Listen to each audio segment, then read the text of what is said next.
that same old startup screen glow, blowing dust off a gray game logo. Saturday stacked in a plastic case, sleepover scores we can't erase.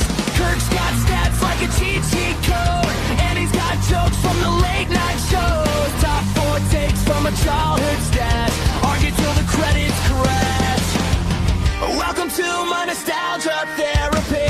Top 4 reasons I still feel 16. Pixel hearts and worn out TVs. Play it back, let it all come clean. Laughing like we never had to leave. Hit subscribe to the Kid in Me. Every week's another memory. Yeah, this is my nostalgia therapy.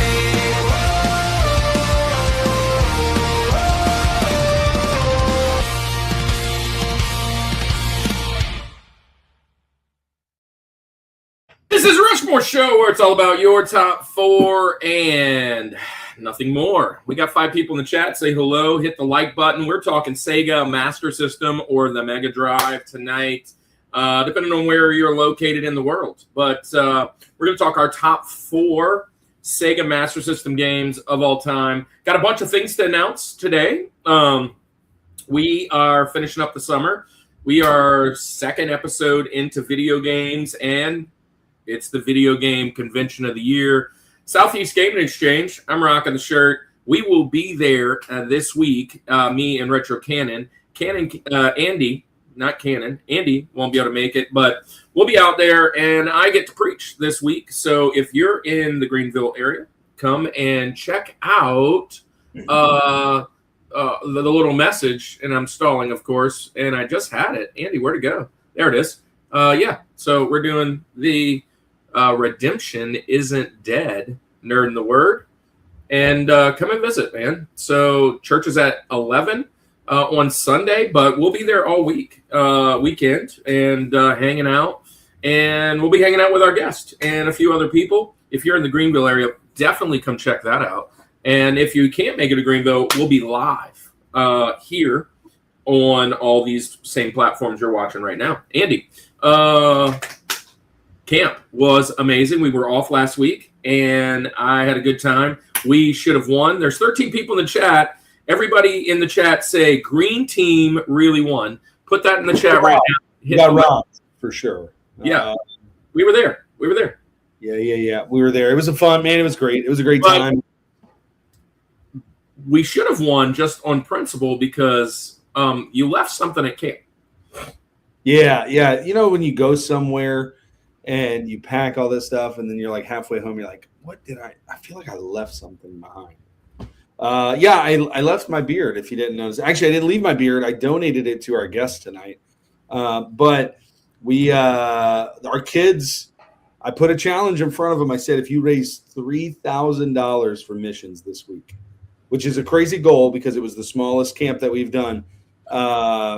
Let's say hello to some people too, by the way. I let my beard get shaven on stage, and my wife did that. The kids raised $3,500. Pretty awesome. $3,500 for missions is a great thing, man. Hey, there's 12 of you in the chat. Kevin, my buddy Kev, is in the house. Kevin, can't wait to hang out in like 3 weeks.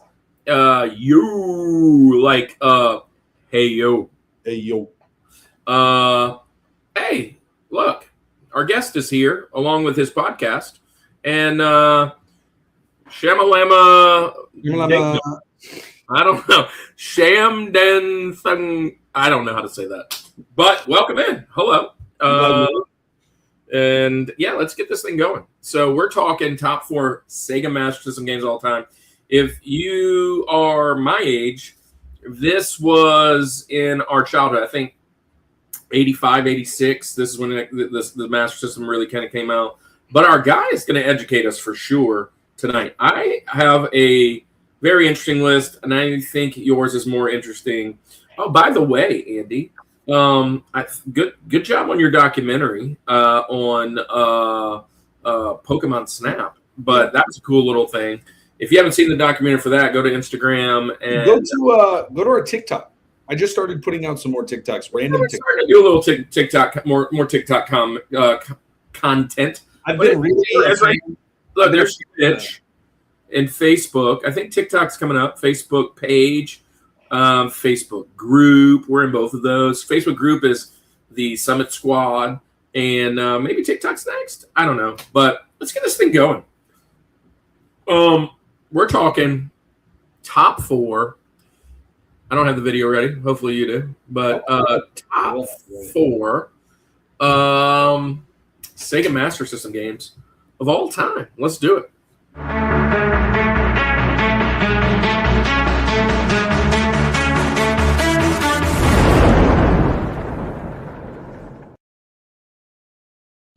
Well, let's get this thing going. 16 of you are in here, but we were more of 8-bit today, right? I think not. 16-bit is, I don't know.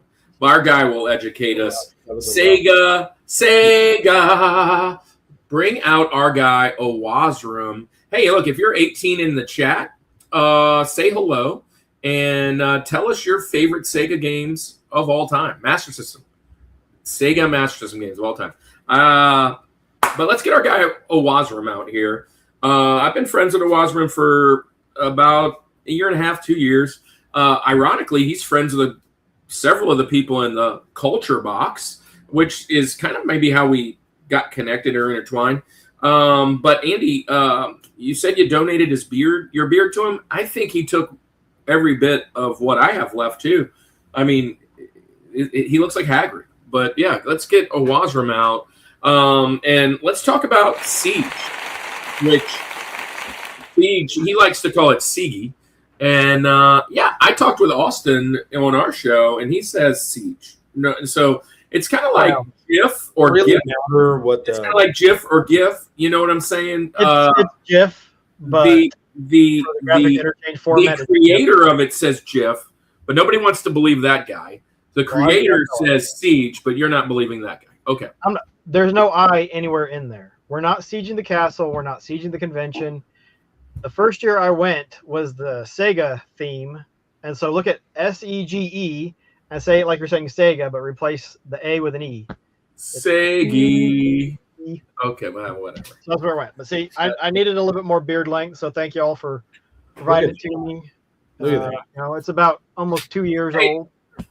So tell us a little bit about Owazrum. Why that name? Why are you on that channel? Why Sega? Tell us all about your little niche corner of the internet and what you got coming up or what you're doing. I know I watched you play a lot of Expedition 33, and then you played Phantasy Star, a few other games here or there. Tell everybody what your little neck of the woods is, and tell them about your podcast too, the Sega Dudes. Sega Dudes podcast. It's just something a friend and I started, and we've been kicking it off and on the last 2 years, I think. We're trying to give it a bit more of a go, and we just discuss news and different things about Sega and just what's going on in the gaming and retro world and the things that affect us as collectors and as general gamers. And the name Owazrum has no meaning.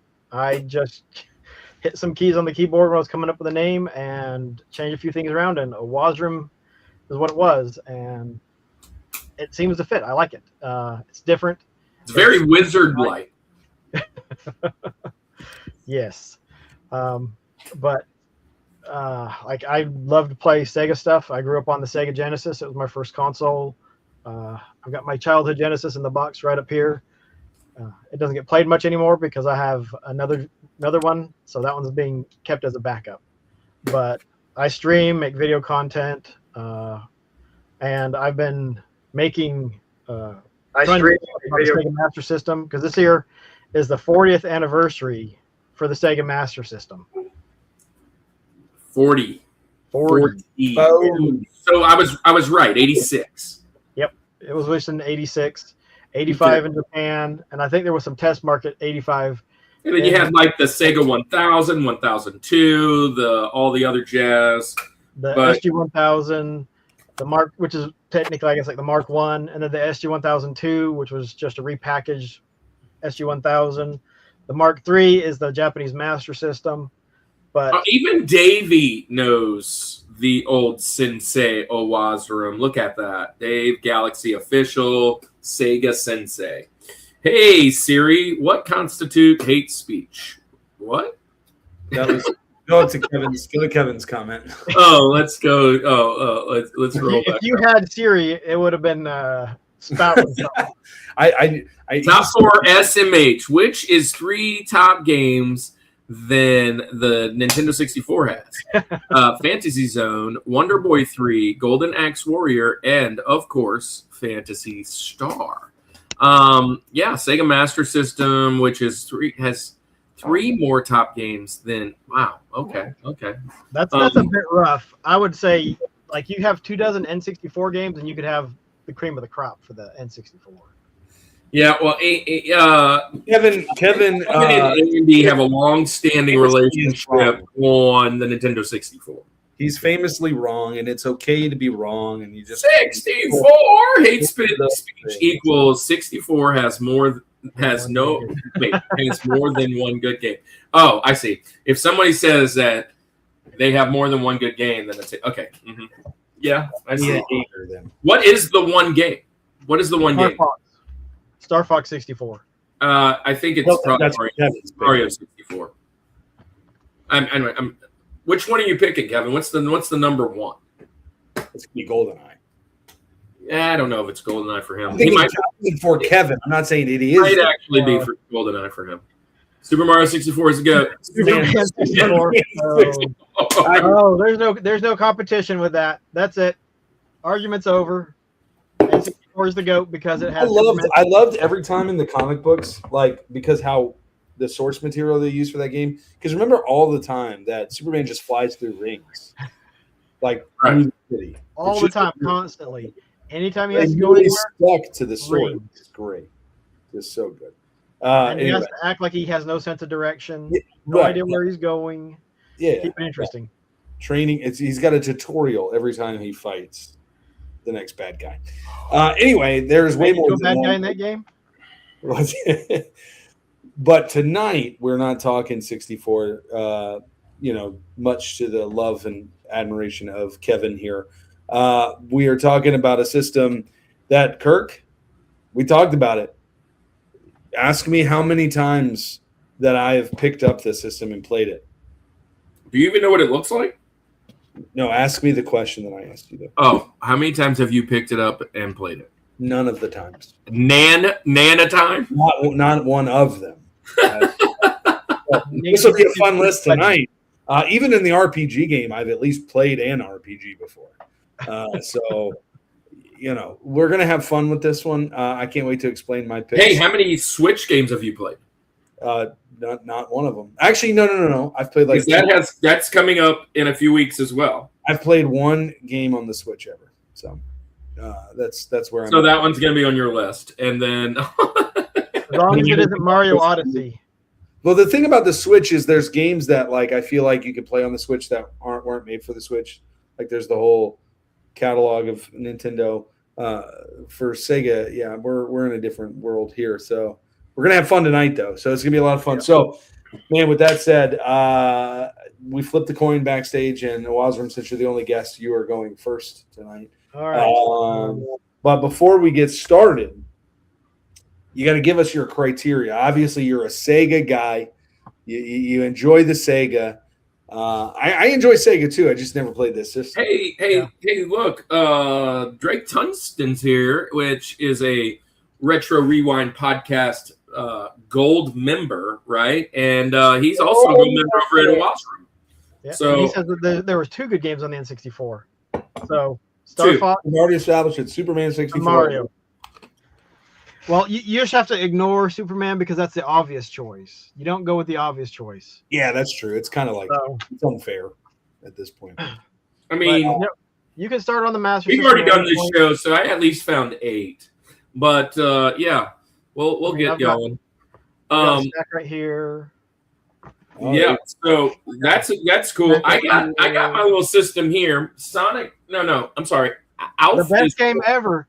Like, I don't even know why we're going over top 4 because Alf is the cream of the crop. We're getting the show right now, guys. All right. When it comes to the Master System, we're done. Want to say goodnight like we always do? Look who's here. I am Keith Courage. Keith, what's up, Keith Courage? Keith, hopefully you can come and watch 11 a.m. Sunday in the panel room. I'm going to be at Siege doing a message, and I think you might be able to make it. But if not, hey, Religious Fanboy and Drake and all you guys, thanks for being here. We're talking Sega Master System games. Also, we plan to be at the service before we leave. Yes. So let's break bread, and while we're down there and take some pictures and hang out. I could probably get both my arms around your waist now. He's losing all that weight, dude. He's running like every day. He's making us look old and decrepit. Yeah. I'm gonna have to get motivated looking at him. So, anyways, let's talk about Sega Master System games. Top 4 Sega Master System games of all time, but you have to give your criteria. Your criteria is why these games. Obviously, you were raised and grew up on it. Your list might be askew from the normal list because you have a little bit of a deeper dive. And so tell us why you picked this list. Well, for one, since y'all are probably going to stick with 60 games LBs that were released LBs in down. the U.S. So here's ones that were U.S. games that I'm not going to mention. So I'm going to stick to stuff that was released overseas, stuff that we didn't get here for the most part. Oh man, you're eating into mine now. Oh, what? Really? No, just kidding. Just absolutely. No. I was like, oh, ChatGPT must have failed you then. You know what? I'm gonna go number 4, and the criteria is just like it's a fun game. You can sit down, you can play it for 5 minutes, 10 minutes, 20 minutes, whatever you got. You can sit down and play it, and you can have fun with these games. Like they're worth playing. I love that. So this one, I don't have it complete, is Dragon Crystal. It's like Fatal Labyrinth on the Genesis or the Mega Drive, but I actually like this version better. There is a fog of war on all of the levels. Like you're going through a labyrinth, and they change every time you're going through it. So it's never the same game twice. But you pick up weapons and armor and scrolls, and you don't know what they are until you either use them or there's a trick that you can throw them, and then when you pick it up again, you'll know what it is. But Dragon Crystal, it is just a blast to play. Hey, 3 good nerds just in the house. Yeah, I've never, obviously, I'll just say it now because it'll probably apply to everything. Not heard of this game, but what I will say is one thing that I looked up is interesting box art for most of these games on this console. Like they all had the grid. Same kind of grid whatever thing. Oh, I got poisoned in 1 second of the game. But I did find that there was like Japanese releases for it, and then US, and it feels like the US release was like, oh, we need a picture, and somebody just like drew something. It was like, there you go, and like the Japanese one is like beautiful art. Yeah, I can go grab. There's some Mark III carts right there. Yeah. Grab some examples. Yeah, so it is pretty interesting. I died already. Get good. You just Get good. Is that Japanese? Is that a Japanese box? I don't have any Japanese boxes on hand, like right at hand, but I can, like I said, I can go back and grab some.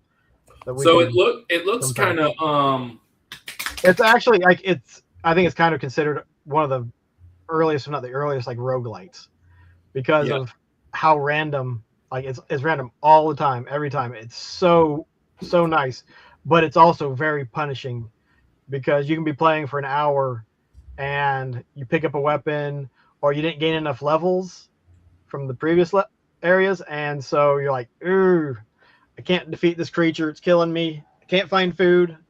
I'm dead.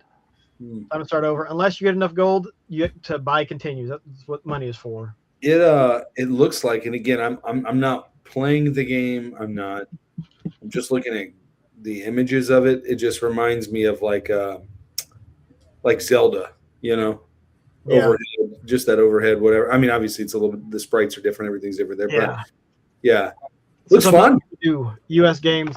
So the thing is, this is just in a dust sleeve. This is the size of the actual cases. Oh, I see. So this is the loose cart, but I bought a sleeve from Video Games Dust Sleeves. I put it in there because when you put it on the shelf, now you can see what it is. And how's it going, Barry? Barry what I'm doing. They had to name him twice. Yeah. So it's kind of a fun game. What's up, San 1998? Yellow is better. I guess that's talking about the green. What we were talking about earlier? Mountain Man, happy Thursday. Don't mind him. He's my cohort on the Sega Dudes podcast. Oh yeah. I love that guy. He's I'm entertained. I was watching where he was talking about Nintendo doing deodorant the other day. Yeah, we did the episode with that for the Mario Galaxy movie. Mm-hmm. That's why it looked different, says Keith. And Barry times 2. Justin, what's up? Says Barry, back to good nerds. So 3 good nerds and 2 berries. It's a whole lot of stuff. And it's a cool game. You know what I'm gonna say though? I played a lot of Sega today. I played a couple of different games, and nearly every game that I played the controls were so 80s, right? They're like a good YouTube channel. Press up for a jump instead of a button. Press a button on the next game for one, but it's the wrong button. Very slippery. I'm trying to fight something, and before I can even get it out, I'm like 5 more things down, and I get killed. That's what I spent a lot doing today, playing the games. I was like, these games are fun, but it takes a while to get used to just the old controls. And one of the things that I saw with this is learning the controls. So the creatures move the same direction you move with what's going on here. So if I go left, they go left. If I go right, they go right. If I go up, they go up. So you have to it's one of those games like Snake or whatever, where you have to figure out how to get away from them the right way. Yeah. But otherwise, it's a pretty cool game. Considering this is 8-bit or whatever equivalent back in the day in the 86. As a 86, I'm 8. I would love this. I would just absolutely love this game. I'd eat this up. So cool game, man. Still a lot of fun. And so just to I didn't grow up with the Master System. I got my first Master System about 9 years ago, I think. Really? So yeah, and I just went headlong into it because it was so awesome. Because unlike the NES, I got to explore it like this. Like the menu is a button instead of select. Yeah, I'm trying to hit the button to fight, and I keep going to the menu. Yeah, but it was just it's something neat to go into something almost blind and be able to find games and be like, oh my gosh, this is so cool. Why does nobody talk about this game? And I'd say Dragon Crystal and all my other picks would fall in that category. Yeah. Well, I'm getting educated tonight for sure. So, Kirk, I like how you find new places by just randomly going to the walls. That's kind of cool. And the different stuff in the background, there's knights, there's mushrooms. So the background changes. When you go into the room, the fog of war vanishes. I guess this egg following me around is a dragon. Yep. Eventually he will hatch. I've never made it far. So there's mushrooms and there's an egg that hatches that follows you around. It is not Doshi. Oh, okay. Well, yeah, I was hoping we go for that. All right, Kirk. Well, we're gonna go to you now. Let's jump into my games. So Sega Master System, just a little bit of experience. Number one, I actually, if Kevin's still on here, and Owazram, you're putting out a video of a chat that we did back at the Augusta Gaming Expo. I have the little thing up there from David Bryan. He's going to be there, by the way, this week. Yeah. There's Kevin. I actually got a system from him that I talk about all the time, but another system that I actually got from him was a Genesis with a base converter. I'm pretty sure I got that from you, Kevin. I don't know where else I would have gotten it. but I had a Genesis with a base converter, and I talk about that in the chat that we had at Augusta Game and Expo. Other than that, I didn't really have too many Master System games. I had probably a small selection of like 3 or 4. There was a kid that he wasn't like on the top priority list of friends, but our neighborhood had like probably 50 kids. And there was this one kid, he kind of lived around the corner in this trailer that was in a different place than our neighborhood. And whenever we would go to his house, he had this big old thing of land. He's the only kid I knew, aside from Kevin, which I met Kevin in like 8th grade, 7th grade, that had a Master System. So all my original games before playing at Kevin's house or with that base converter, and anything that I've done here and along the way over the last 40-something years, was at that kid's house. Or they were arcade games that had been ported or whatever, and just whatever. So there's a lot of like where I was kind of pulling from. It's really hard to make a list of stuff you've never really played, but I did play a handful of these. I looked up, like on my thing here, there's 370 games. So I'm assuming that's like, I just pulled this one up. That's probably all the North American, all the European are on this thing, or most of them. And I played probably, 40 of them today. Played most of the big ones. And so my list didn't change, though. I actually added 2 to my honorable mentions, but my list is still the same, even though I played all those games today. So that's kind of where I'm going. My number 4 list is I forgot about Power Strike.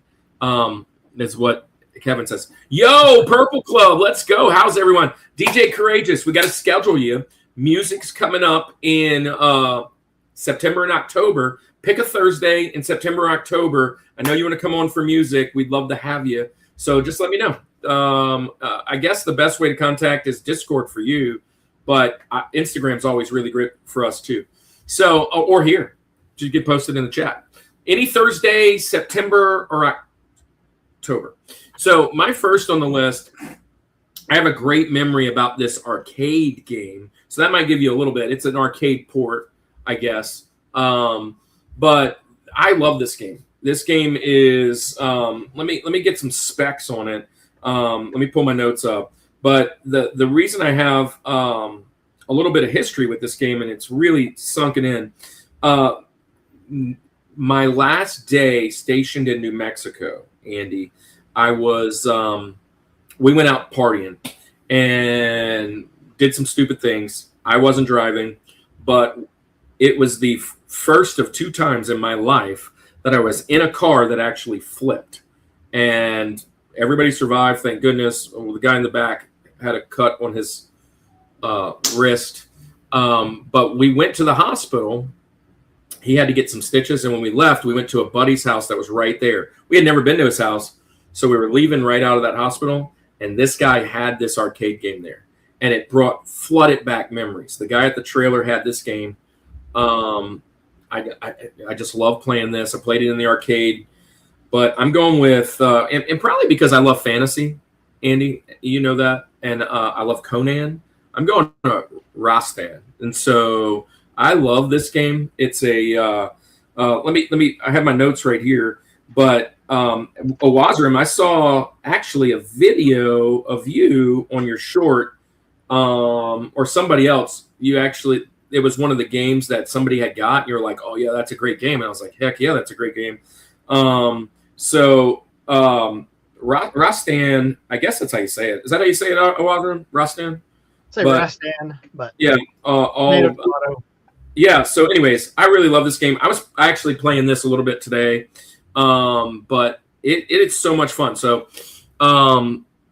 it's basically a side scroller kind of game, like any other side scroller platformer.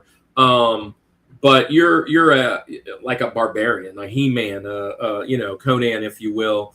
And You get all these different weapons, much like many of the platforms of the day. You hit the little thing, and a new weapon comes out. Each weapon gives you different stuff, and you're fighting all these like lizard guys and old like mythical creatures like a chimera and all this stuff. And it's the difficulty is pretty good. I played it today. I got to probably about the third or fourth level before I quit. But what you notice is it's very slippery, right? The jumps are a little different. He always walks around with his little thing like that and just whacking. But this is one of the arcade games that, in my mind, that I would want. And I mentioned it before. So my first pick is going to be Rastan. So let me pull out what. Andy, have you ever played Rastan? You don't have to ask me those questions tonight. Yeah, but it's an arcade game. I thought you might have played it in the arcade. No. That cover work is actually pretty good. So this is just not the games I was going to, man. Yeah, Taito, 1987 in Japan and internationally. Obviously, side-scroller action platformer built around jump and swing. So that's another thing. The whole thing with these games is like very simple. It's jump, it's hit, it's press both buttons to do something else, and probably up for whatever. So this is just a really cool game. He's and you know, Andy, I love fantasy. I love all that stuff. So kind of like it looks super cool. It looks like a game I would play for sure. I just, again, like much of what tonight's going to be, it's not anything I've played. Yeah. Awazram, I saw you post to something on somebody else's thing. I think they got it on like a Video Gaming Monthly. Was it? Yeah, I think so, yeah. Anyways, I saw it and I was like, oh, yeah, of course it is. And that's the one I'm picking tonight, dude. So, or next week. I don't remember when I saw it, but you like this game? I do. It's fun. I don't know how far I've made it, but it is fun. It's a lot closer to the arcade than any of the other ports at the time, but it is challenging. It is tough. It's not going to hold your hand. Which no. 80s games. And really what gets you, and it's what gets you in almost all the games I played today, is and it goes with how far games have come today, right? When you hit jump, that jump is either going to go up 1, 2, pixels and back down, or 1, 2, 3. Halfway through the jump, you can't guide your guy back, kind of and change it. Once you've done it, there you go, and you're going to have to land wherever you're landing. And so a lot of pit deaths, a lot of hitting those spikes or whatever. There was one game that I really wanted to put on, and I actually took it off today because it was so slippery. And we'll probably talk about it today, but it's one of the best games ever on the system by everybody else's thing. And I was like, it was ticking me off today. I think I might know which one it is. And if it is the same one, I would agree with you. I'm like, man, how many blocks am I going to slide before I was getting mad. But anyways, Drake says, I did. It was really good, and I almost beat it. Really? Did you return it? Says, oh, I borrowed Rastan. I see. I got to go back from a friend, and I almost beat it. Yeah. Well, this is a good one. If I was to just collect games, this is one that I would want to probably purchase. Do you know any of the prices going on right now of these games? I don't, because when I get a game in my collection, I'm not worried about its price because it's in the collection. I'm not collecting it for a monetary value. I'm collecting it to have it either part of the collection. And now I'm actually going through and I'm going to be getting rid of I've got rid of GameCube, N64 games, not all of them, just stuff that was fluff. But I'm going to go through the Master System. I've already started looking at games I'm going to let go because you know what? I'm not going to play that game. I'm not going to put the time into it. It can just go and be part of somebody else's collection or fun.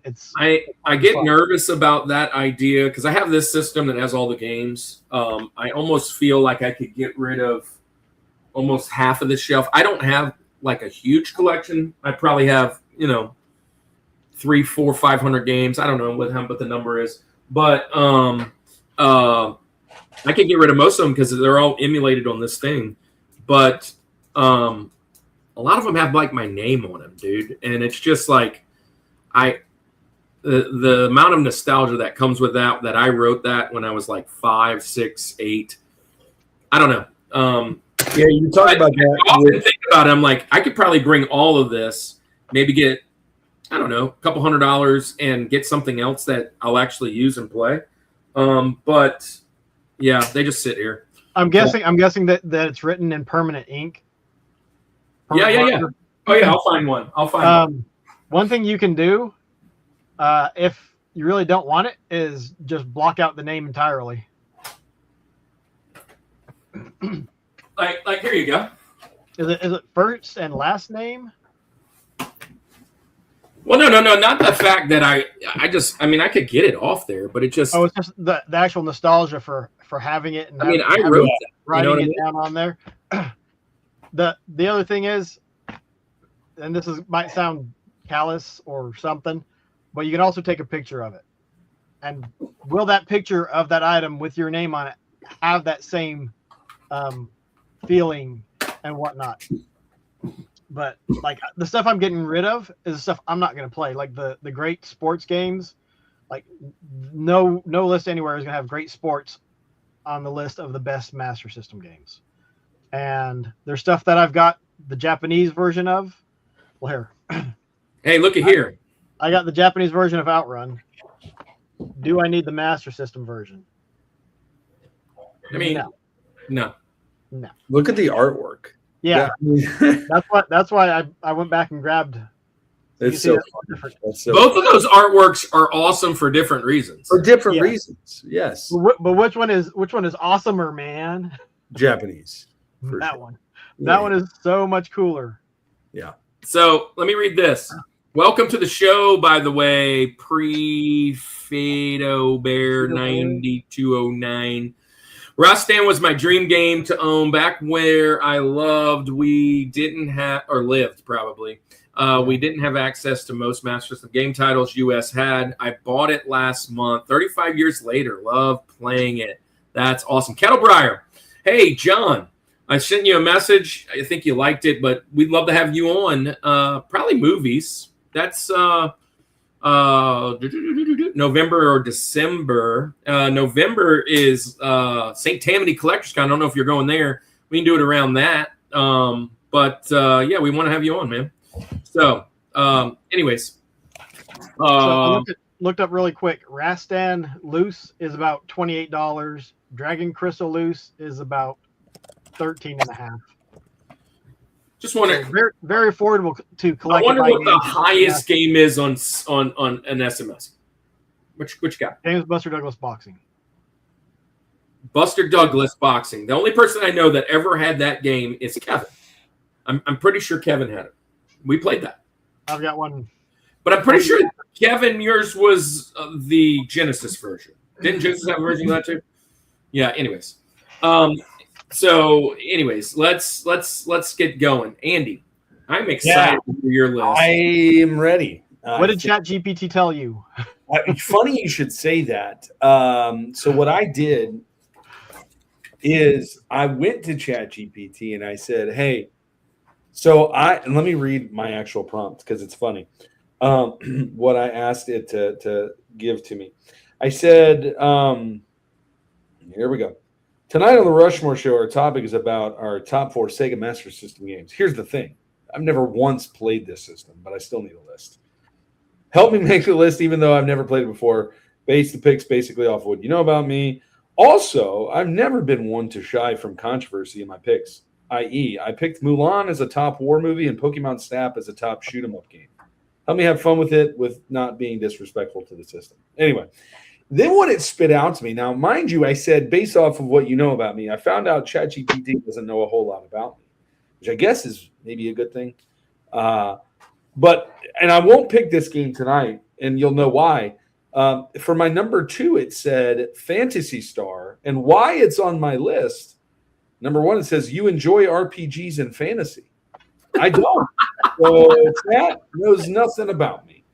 So I prompted it a few different ways and the things that I wanted to do. And I think I got my top 4. Yes, I've never played this system before. So none of these are going to be based off experience. There's going to be a few things they're based off of. Number one, does it look like a game I would want to play? For sure is going to be one of those things. Two, is there something that I know maybe from another system, but there's a Master System equivalent or even something kind of remotely similar, right?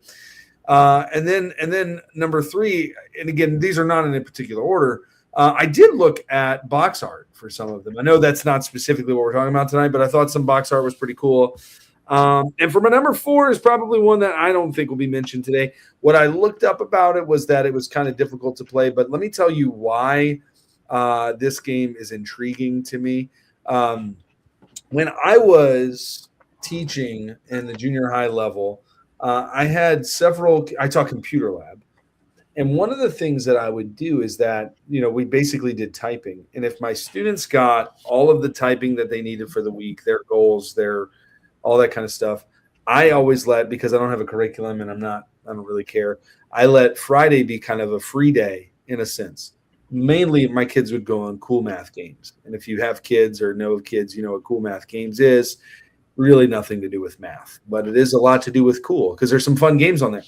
This game looks like a game that would be on cool math games. In fact, I think there's an equivalent type game to this on there. It just kind of was reminiscent of that. So for my number 4 today for the Sega Master System, I am going to throw out there Marble Madness. Marble Madness will be my pick. And it looks like a lot of fun. It's a game that's different than a lot of other games that you see it. They're kind of a puzzle type game in a sense. Like you got to be strategic with your moves because there's angles of there's slopes and there's different things like that. And you want to get this marble down to the finish line basically. But the second thing that this makes me think of that I really, really thoroughly enjoy, I probably enjoy this too much, more than I should. I've stayed up later than I need to because of this. And I have gone on the algorithm rabbit hole of marble race videos on YouTube. You guys have seen these things, right? Where they carve out these intricate raceways in like the dirt. I don't know, like in their backyard or something. And it's sand at the beach. Or sand. It's like pick which one, and I'm like, oh yeah, it's green or whatever. And then green crashes halfway through and falls off the track or something. I love that. Yep. I love those videos. Yep. Absolutely love those videos. It's one of my favorite ways to do that. I will say this: I always pick the same colors. I never vary.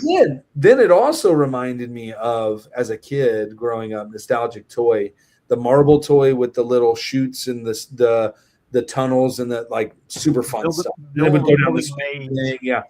So not only are there those videos that it's in the sand, but there's the ones where people actually make the plastic tracks and everything. So anyway, I'm gonna go Marble Madness. Look at this. So if you have Marble Madness or you have an EverDrive or whatever, and you have a Master System, you need to get the sports pad, or I just call it's a trackball. So that you can sit there. I haven't beat Marble Madness with it. Yeah, but I mean, it makes me think of Golden Tee. There were several games that are really fun to play with this. I beat East with it. I've played Alf with it. It's very difficult, but I learned that there's a glitch in one part because of playing with this, because of how interesting it is to control. Because if you want to keep moving one direction, you have to keep going. You can't just. Keith wants to know: have you ever played it for the NES? No, I didn't for sure. Marble Madness is such a great game. It's so fun. Actually, all those style games are really fun. Snake Rattle Roll. There's a whole bunch of different. They're kind of isometric usually, and they're you just kind of. It's like that. What is it? Slide IO. Sometimes it comes yeah. You got to try and I don't know. It's just make your way down to the bottom. You would have on your phone, right? You could have it, and I'm sure they have games that are essentially. Yeah, they're fun. They're fun. I like these style of games. They're good. They're right up your alley, Anthony, because you love games that don't really have a story, don't want to think about it too much, don't want to Like you can get in and out. You can play 15 minutes. You can play 100 minutes. You can get out of it and whatever. Not you know more about me than ChatGPT does. Apparently. Yeah. You don't want to play a lot of hours. Well, I mean, I've spent a lot more time than ChatGPT with you on this here, but this just makes sense. This makes sense. There's only one problem. It's not controversial enough. Oh, so, I don't think I'm going to be controversial tonight. Yeah, I was waiting for some. It's hard to be I controversial. thought we were going to get something.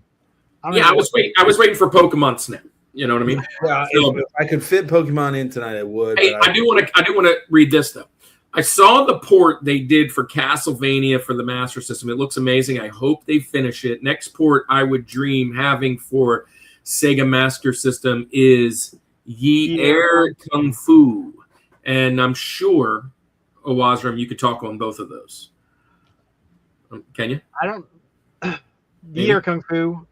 Like there's, what is it? Kung Fu Kid. There's a game on the Master System that's kind of like Ye Air Kung Fu, but the port that he's talking about of Castlevania, like someone's going through and reprogramming it and making it, taking advantage of the better colors that the Master System has the capability to use, and I think I downloaded the demo and I haven't played it yet because like I want to play this on stream where it's being recorded so I can comment on it because I love to rip on how crappy the NES looks, how just junky it looks. Like the lack of color on the NES it's like, why would anybody now put anything that looks like that? But it looks amazing on the Master System. The colors, the way it looks, and everything different, all this different stuff pop. It looks wonderful. I was saying today, I played some old Genesis style games that actually, I guess, came out Master System that were redone, which I didn't even realize half those things that were already out. Altered Beast and Golden Axe. And Sonic and like lots of, and they all sucked tremendously. So Golden Axe and Altered especially Beast, Altered Beast, like it was a slow, clunky mess. But oh my gosh, I was like, you gotta think. How? They ported something backwards on tech that was 4 or 5 years old. I was like, I was impressed that they were able to do it and make something semi-functional. Does it look or play great? No, but if all you had was the Master System, never got into the Sega Master System. Well, don't go nowhere, Patrick. Prime says, "Good evening, everyone." Bro, don't hate on. No, I love Altered Beast on the Genesis. That's one of my favorite games. Altered Beast is junk on any but system. I played it today on this Master System, and man, I got to the first blue wolf, and first off, he turned brown when I kicked him, or when he hit me or whatever. And I was like, it was, and then I turned it off. I was like, this game's already hard enough. This game is hard enough. I don't need that in my life. So, I agree. It's not a good port, but to me, it's cool what they were able to do with the technology. The limitations. But it's crazy to think that is the equivalent to like Nintendo, right? And so, the colors are better, the graphics are better, but I would say 90% of the time, I think the controls are probably better on the other side. But we'll see. We'll talk more about it. But I think everybody else has been talked to. Patrick McCaskill, thanks for being here. I missed you on Twitch, but yeah, man. Patrick, you want to come on? I know. Let's get that going. Movies or music is what's up next. So yeah, let's get you on. All right, Andy, what's your second round? Really quick before you go, Andy. Or I'm sorry, Owazram's up. Second round. No.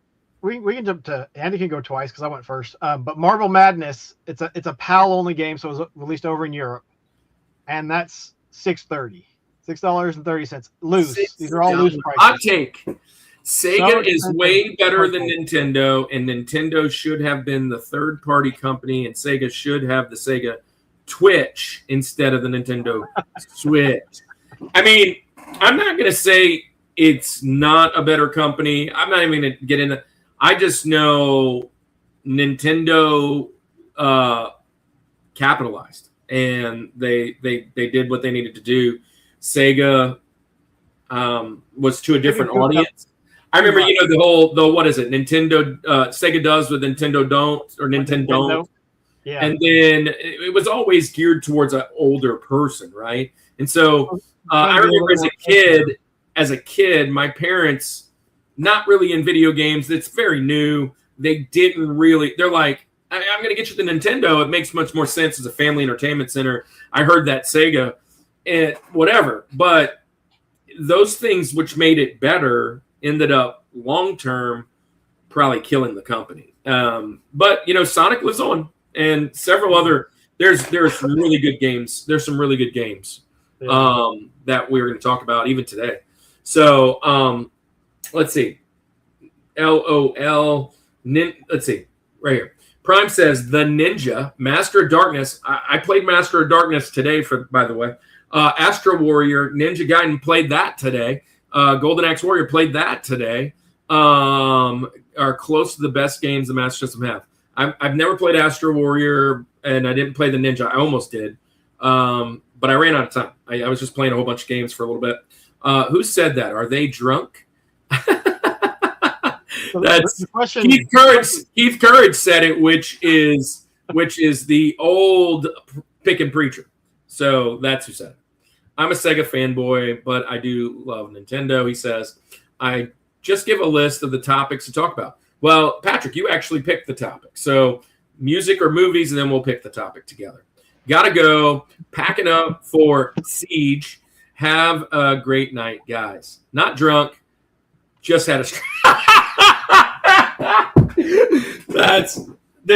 That is hilarious, because that is no reason for either one of those is not the reason you said that. But it's perfect wit and timing. Dude, I love you, Keith. I can't wait to hang out with you, man. Yeah, drive safe. We'll see you soon. Let's do lunch or something, man. Are you bringing the whole family, Keith? Not sure. Is it going to be everybody? Thanks. All right. Have a good night. Yeah. Well, if you respond, you bringing the whole family or not? But if not, good night. All right, Waz, you're up. All right. So everyone really except the youngest. Okay, cool. Well, Cannon will be there with me. So, yeah.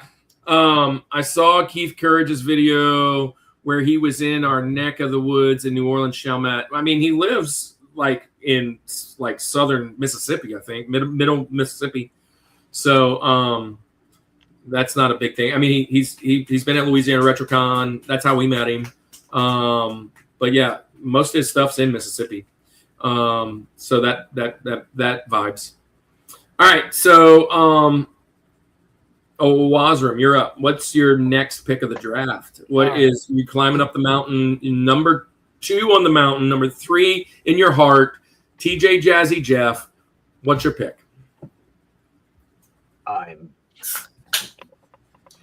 Batman Returns on the Master System. This is a fun, just action platformer.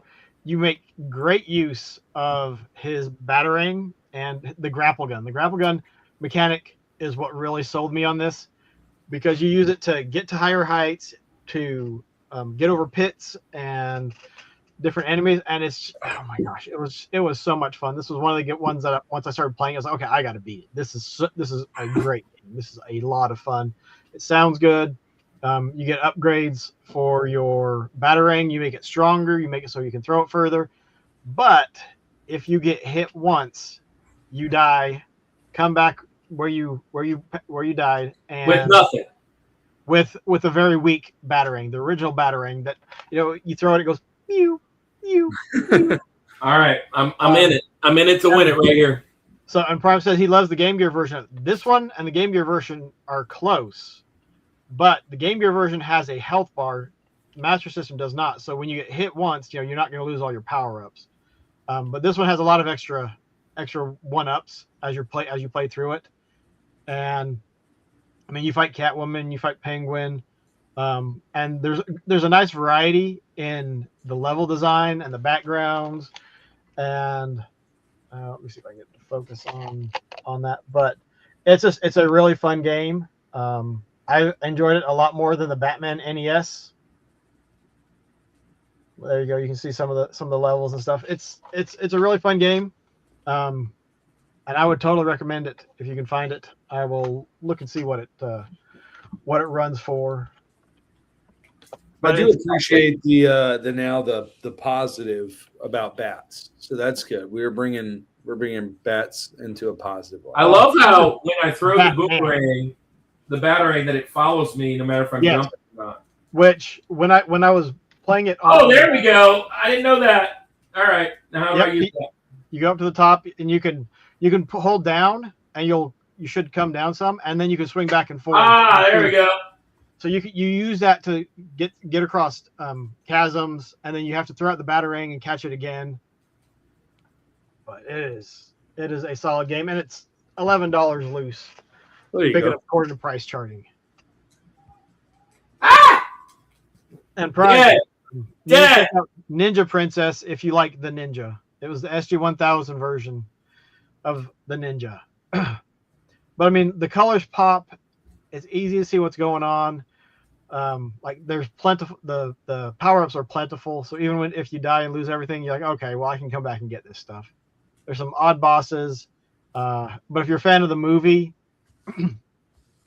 you'll see stuff as you're playing throughout the game that are nods to the movie, which is kind of expected. You know, when you have a cover that looks like that. This is probably a game that can never be released on anything else because of the licensing issues, but it would be cool to see it. Yeah. All right. Well, we love Batman here. That's a great Christmas movie too, by the way. That one. I'll throw that out. Let's see what Kirk says. Oh man. And it lives up to all the other Batman games. It's hard. It's hard. Oh, I have Ninja Princess. I collect games either people forgotten about or never heard of. I love the Game Gear, by the way. I have one Game Gear game. I have a Game Gear, but it doesn't have a back, and I don't think it turns on. It probably needs to be recapped. And honestly, that might have come from Kevin, too. I don't know. I have one game. I have columns for the Game Gear. That's one of those things, like, I should bring all of that and just get rid of it at Siege to some dealer and be like, hey, what do you want for all of this? But good luck with the Game Gear stuff, because Game Gear stuff isn't that one. I mean, not just the game. I'm talking about like the combination of everything that I have and be like, what do you want out of this junk? I mean, but I feel like I'm not going to get what it's worth. No. But sometimes it's worth it to get rid of it so that it's gone and you don't have to worry about it anymore. I mean, I don't ever worry about it. I forget I even have it. So I have two Game Gears and an analog pocket, he says. Prime, I have a whole bunch of handhelds and I don't think any of them work. So, I mean, except for my Switch. I have a double screen. I have an Advance. I have the square one, and I have the SP the like big blue one. I have a double screen, and I think I have a Game Gear. Andy, you have a original Game Boy, don't you? I do, right out there. I just don't. Yeah, I don't have an original Game Boy. I saw a thing today.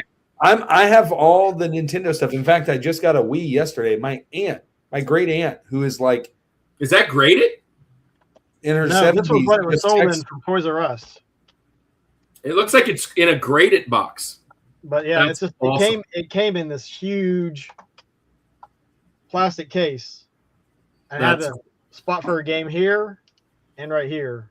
Nice. But it's not the OG, but it's when they just put a colored shell on it.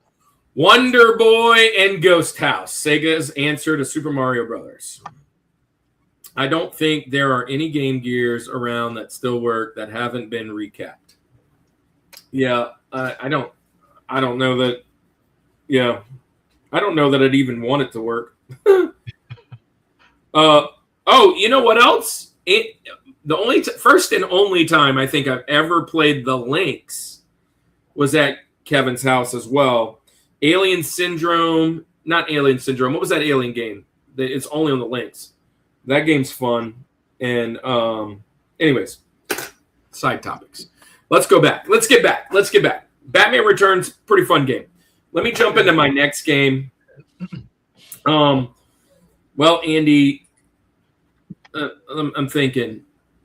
Let me look at my list. I know that you're not. I mean, you already don't know anything about these games, but I know you're not going to know anything about these games. So, if you know where I'm going, but my next game is 1991. It's at the end of the life. I actually did play this today. It's a fun game. I had already loved this game. This is one of the games I believe I had on that little system I ended up getting. It's in the back end of the run, right? 91. I bet is at the end of the run towards it. But it's the Zelda clone. I'm going with Golden Axe Warrior. And it is such a fun game. I played it for probably about 30 minutes today. I didn't want to spend too much time, but it's like the original Nintendo Zelda, if you will, to me. And I think it's like that for most people, but it's the answer to that. Fun game. You kind of walk around like a guy from Dragon Warrior, if you will, is the main character. Ironically, Golden Axe Warrior, and he, hack and slash, overhead platform, like crawler thing, like Zelda. So I love this game. Golden Axe Warrior. I don't have much else to say except that it really is the Zelda clone. Quite a fun game. It has dungeons that you do. It looks. They were like, oh yeah, you did Zelda. Let's try that. Make it more colorful and see what happens. And boom, that's what they came up with, and it's a fun game. Golden Axe Warrior. Yeah, I'm pulling up the images of it right now. It just looks like you're the same map as Zelda. So map. So Prime says it's the clone of the TurboGrafx 16 Zelda knockoff Newtopia. Okay, I agree, Prime. So it's a clone of a clone. That's clone. But yeah. it's a fun game. And then if we have all three, we could have Clone Wars. Oh. I don't know if we want to go that far. My sword and my bow and my axe. Every time I think of axe, I think of body spray and that quote. So that's all I get from axe. Master System wasn't very popular. 1 month after it came out was the end of its run. Not exactly. Although in Japan, he's just making jokes. He's a Nintendo guy for sure, but he's a video game guy. I think he really likes the 64. I think he's just razzing all you. I can tell you that the 64 is one of his least favorite, but he owns probably all of it. He has how many 64s in all series do you have? Because he said it before. He said, yeah, I hate on it, but I just bought a new whatever one. He just said he sold the whole Master System thing that he had. Yeah. So do you like this game, Owazram, you had in your hand?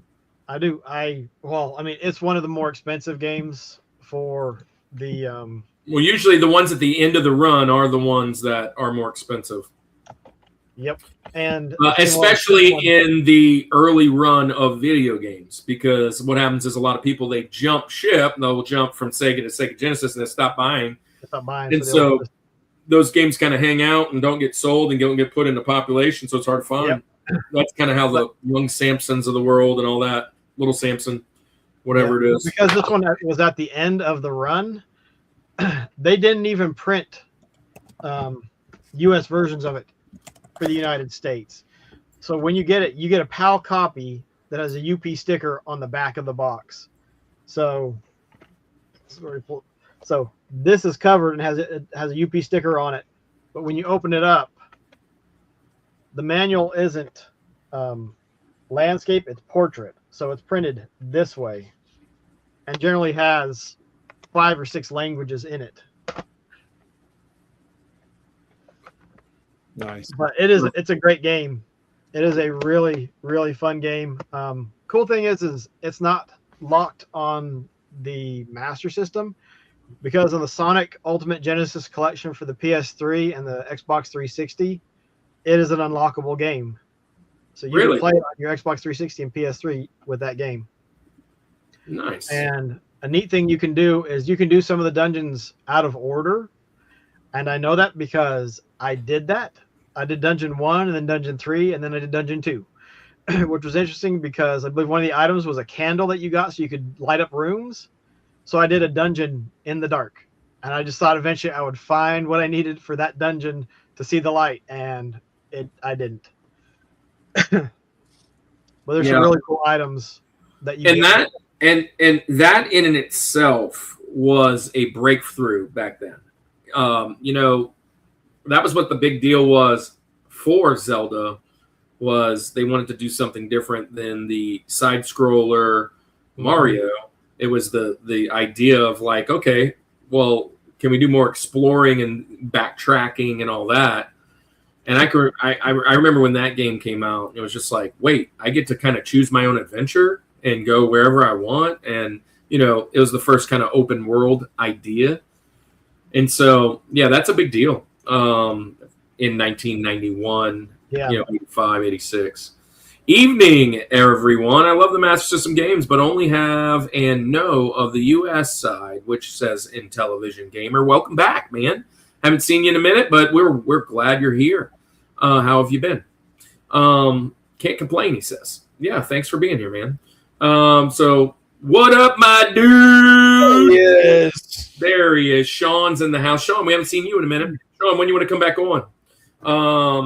And let us know. We're coming up on movies and music soon. That's kind of your go-tos.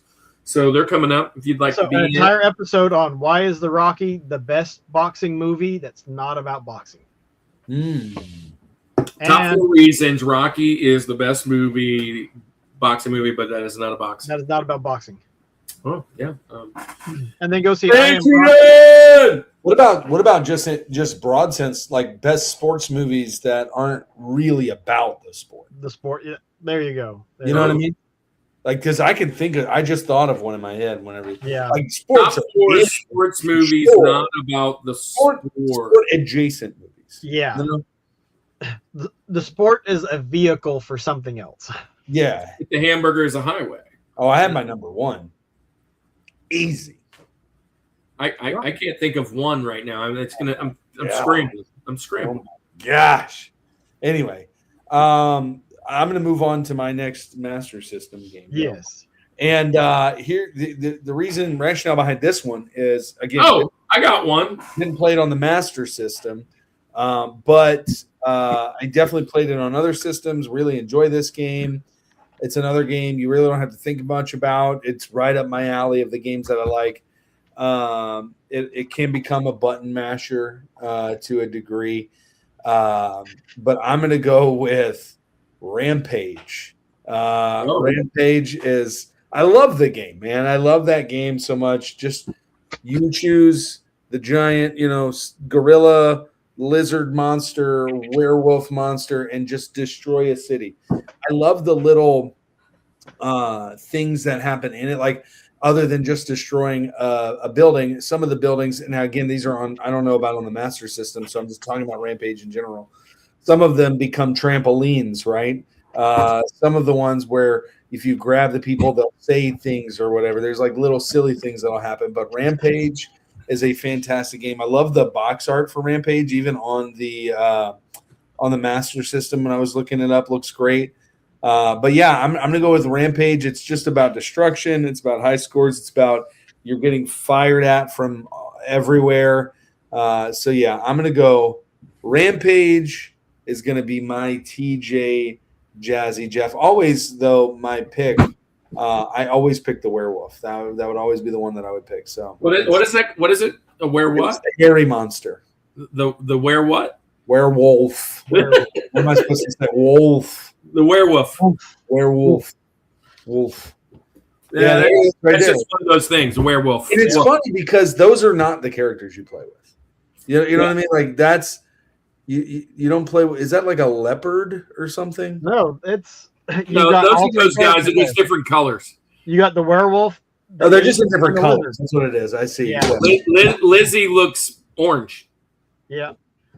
So Probably the lighting. but you can pick any of the 3, which Yeah. you can't do on the NES. They cut out Lizzie on the NES, but you can play as Lizzie. Yeah. Hey, so Rampage rocks. Rampage was the predecessor to Carmageddon, in my opinion. Honorable mention, Zillion, a.k.a. Impossible Mission with a Gun. I forgot about Rampage, one of my first Master System games beside the Ninja and Altered Beast. Hey, so thanks, Prime and Prefetto Bear. I guess that's how you say that, Prefetto Bear. I think Prefetto Bear, I think you're over on a Wazrum side. And not saying you have to leave there. Prefet. Oh, yeah. If you come on over on our side at any time and stay on over there, make sure he gets all the hours. I'll throw you a bone and make you blue like everybody else. So, anyways, one of the few that is not white backed. There you go. Oh yeah. It still kept the grid. Don't are you giving all your picks away there? Nope. None of these are my picks. I went and grabbed them when he started talking about Rampage. Okay. Hey, so listen, Rampage. It was I put it in my honorable mentions, not thinking I would say it today. It was just one down the list. That was a fun game that I played on other systems. I never played it on the Master System, but it had to be fun. I remember playing this at the skating rink at Bowling, not Bowling USA, at Skaters Paradise, and they had Rampage and Excite Bike and a few other games. And I remember playing that as a little kid. But what I was going to say, Andy, is Retro Rob. It's me, Rob. Now I think is what his name is now. He's moved to the farm, but he actually started a podcast before he moved to the farm. And one of the first episodes that he did was the guy that made this game. And he made a bunch of other games, but he actually had the guy that designed and made Rampage on his podcast, and it was a fascinating podcast. I was talking with him, chatting with him in the chat, so that was a cool little piece. I like Rampage. Fun game, simple. Get in, get out. You play a million different levels.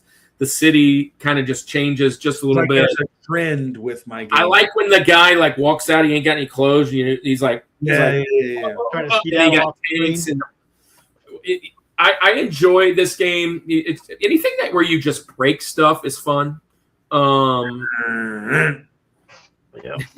Just one of those days. Anyways, is that? I was gonna say we try to fit Limp Bizkit into the show. Is that because you wanted to see the flag? I need the flag. The United States of Limp Bizkit. I pledge allegiance to the flag of chocolate starfish and hot dog flavored water. Hot dog flavored water. Anyways, ladies and gentlemen. So anyways, any of those games are fun. So I'm glad you picked it. I kind of see a trend, though. I see a trend. Yeah, Madness, Rampage.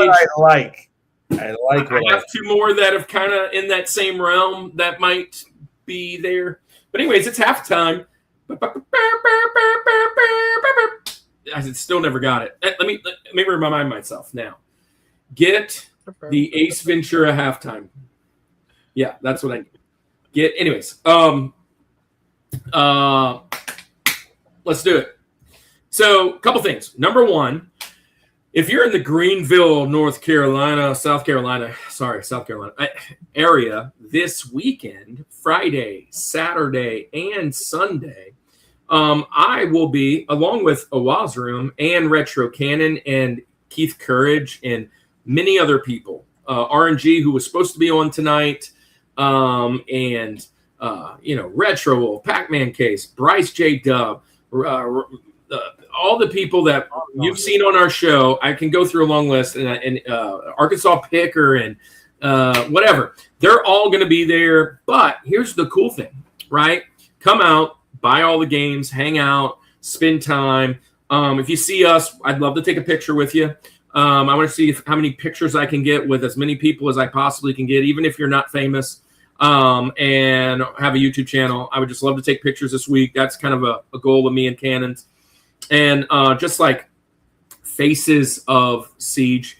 And then on Sunday, I am preaching for the very first time at Siege. If you've been around long enough, we are a podcast that is also a side ministry called Reboot the Unconventional Ministry. We go to conventions and we take the parable of a game or a movie and we blend it in with the Bible and explain the story. Now, this week, it's Red Dead Redemption is the theme. So, Redemption isn't dead. Nerd in the Word. It's happening at 11 a.m. in the panel room. I'm going to be talking about Arthur Morgan, and I am going to kind of combine his story with some of the things in the Word. Again, you don't have to be a Christian to be there. You don't even have to like Red Dead Redemption to be there. Matter of fact, you don't even need to like me to be there. But me and Cannon will be there, and we're going to have a good time. It's only going to be about 30 minutes or so. We'll probably have a worship song or two, and then we'll go right into it. And I'll explain a little bit about our ministry. And, man, this is a big deal for us. This is the biggest convention we'll ever be to. So don't just come by yourself. Bring somebody with you. Bring a couple people. I think the record – and, you know, you always count things that matter. The record for any of our conventions all together, we've had a little bit more than 30. And, man, I would love to break that for this. I would love to get some really big people in there that do other conventions so that they may be open to welcoming us in over there. I know there are some Christian guys that do these other conventions like SoCal Gaming and Retro Cons and Retro Fests and Arkansas Fest and all these other things. I know there's some guys out there that we would love to partner with down the road. And if they could get to see it and see how cool it is and just chill and how not overwhelming. We're not Bible bashing by any stretch of the matter, but we will we're not going to bend or break on what is what. So we are going to talk about that. The other thing is, Andy, I did drop.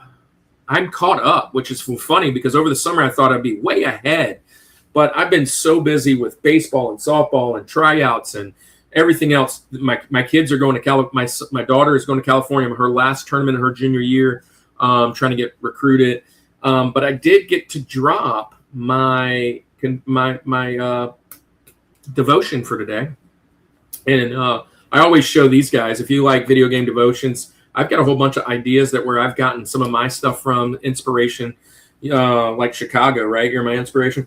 But for all meaning in my life. Yeah, there you go. I knew somebody would get it. But anyways, we dropped it. You can go on to our website, which is rushmore.reboot.weebly.com. And if you go there, you can get a free version of the devotion. I think today's has Dance Dance Revolution. It's got Zelda, the original Zelda. It's got Metroid Prime. It's got Metal Gear Solid Liberty. It's got, what is that? Earthbound. Yeah. It's got, which one was that? Was that World of Warcraft? Yeah, World of Warcraft. But anyways, go and check it out. Oh yeah, that's a fun game.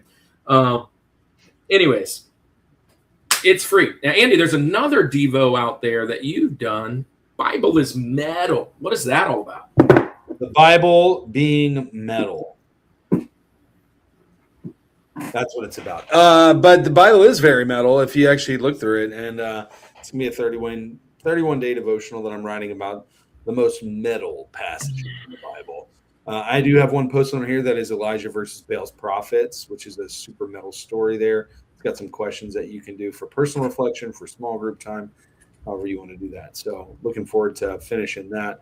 I'm hoping by the time, because not only did I move, but our church is moving right now too. So that we have thing after thing that's happening that's just delaying my process. But it'll happen. I promise you, it will happen. What's up, Electro Tat? Welcome in, says Teddy Boy. Yeah, that's a fun game. But yeah, that is a couple things that we're working on to help support the kingdom and support the ministry. Hopefully, eventually, we have hard copies like these sitting at our tables that we could either sell for a cheap price to help support the ministry or give them away to people that need them. But we also have, and I was looking for my copy that's here. Oh, here it is. This is my wife's desk, by the way, that I use. So sometimes the stuff comes up missing. This is my only copy. Andy, I'm so upset. I'm not going to have some of these with me this week. But the cool thing is on that website, you can download this for free. But this is the directory that is the Coalition of Christian Creators. And inside are just other people that love Jesus, and they do nerd content. And so you can check out all of those guys in this. I really was hoping to have about 10 or 15 of these copies, but I'm not. I'm not going to have any of these copies. I will have some cards and some stickers, but that's it. I won't have any of those, unfortunately.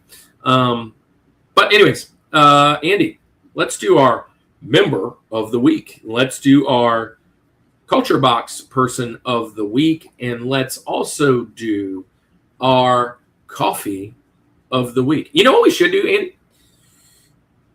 You should kind of revamp the Village Coffee video and be like, check out the blend of Brazil or whatever. Be like the flavor of the week. Flavor of the week.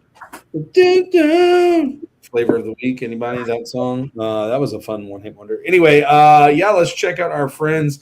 I think because you're going to go get to see this guy in just maybe one short day.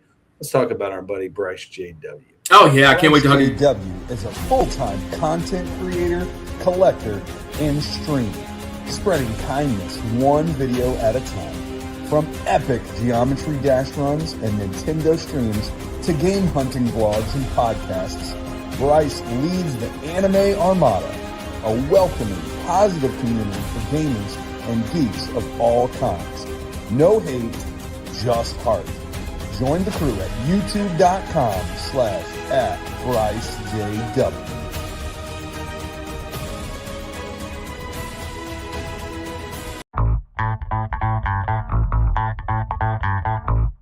Geek Devotions is a collaboration of devoted geeks that are devoted to letting people know that they are loved.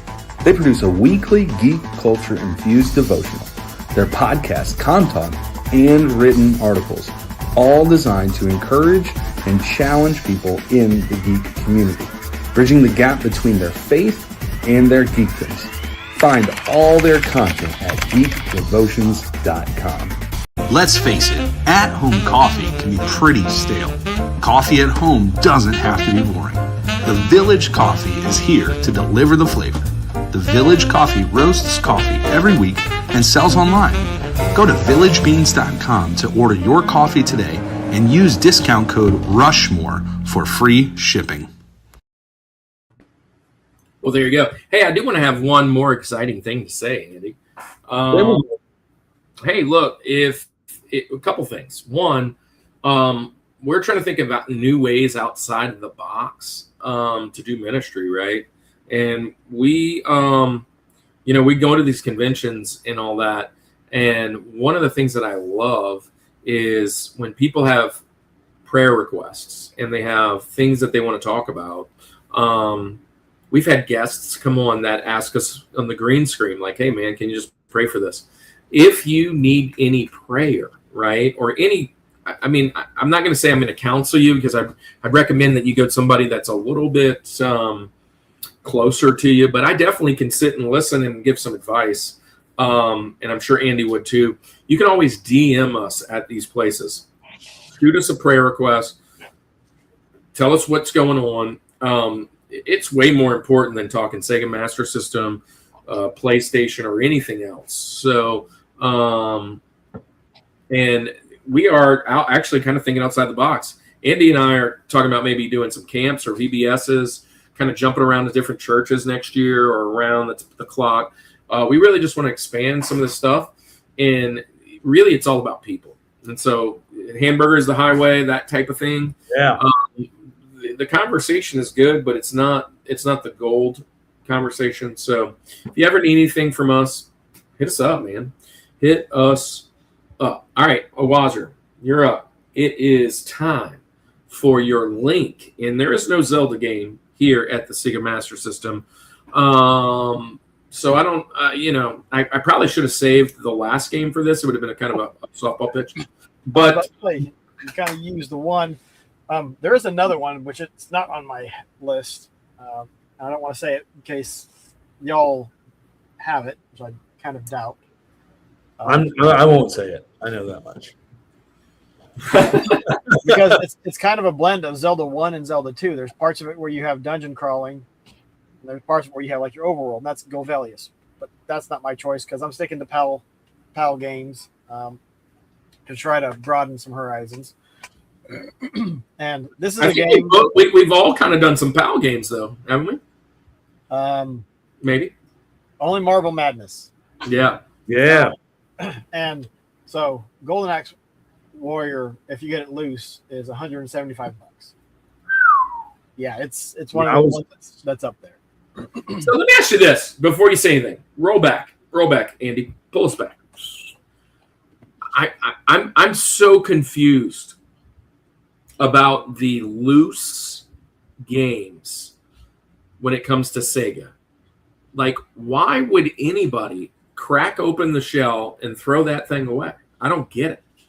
It's wild to me that there are Sega games out there that aren't in a shell. I mean, like, maybe like if they're from Blockbuster because they did their own thing to rent them. But I know not everybody keeps the box, but that is not like clamshell. It's wild to me. While you were saying that, I was like, huh. Well, I was like, think about it when you're young, you have siblings, you're sitting in front of your console, you take it out of the cartridge, out of the case, you plug it in, you stick the cartridge off to the side on the floor. They crack it, the dog eats it. I mean, yeah, but I'm not throwing that away. I didn't throw any of mine away. I did cut off some of the hang tags. I had all my old Nintendo boxes. My parents threw those away when I moved out. Yeah. I wish I still had those, but anyways. Yeah. What is this about, says Q1MMS2. Hey, so we are a podcast, and we talk about your top 4 of whatever, called the Rushmore Show. And if you come around, we do pop culture things. Usually it's video games, movies, or TV, or music. But we've done sports, we've done food, we've done just nostalgia in general, we've done wrestling, we've done whatever. And basically, whatever the topic is of the day, we rank our 4 favorites, like the Rushmore. And then we play a couple different games. We're going to draft some honorable mentions in a little bit. We're going to play some spin wheel games. And then really it's just a backbone of a friendly thing that we have other content creators come on to share their content, and we get to go and do ministry. So that's it. But we have a really cool, fun community. Welcome in. You're welcome to stay and hang out. And if right now we're talking Sega Master System games, so I know that's an old system. If you know anything about Sega Master System games, drop your favorites in the chat and follow along with us.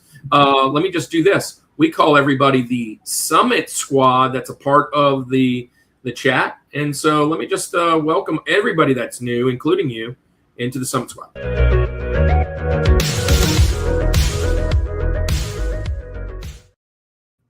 And basically that just means you're hanging out with us and climbing the mountain. Electrotat says, I was wondering that myself, as the box is a good, unlike the cardboard NES. Yeah, of course. I just don't understand it. Now, going back to you. Loose, $175. I'm guessing in the clamshell, it's probably closer to $3. Well, the thing is, if you have the US version, it is closer to $3, but it has to have that UPC sticker on the box. Okay. So what's the rarest one? The one that doesn't have the sticker, or does have the sticker? It does have the sticker. Okay. But because it was sent over, I guess that makes sense because you could pull the sticker off and make it more rare. I guess. Yeah.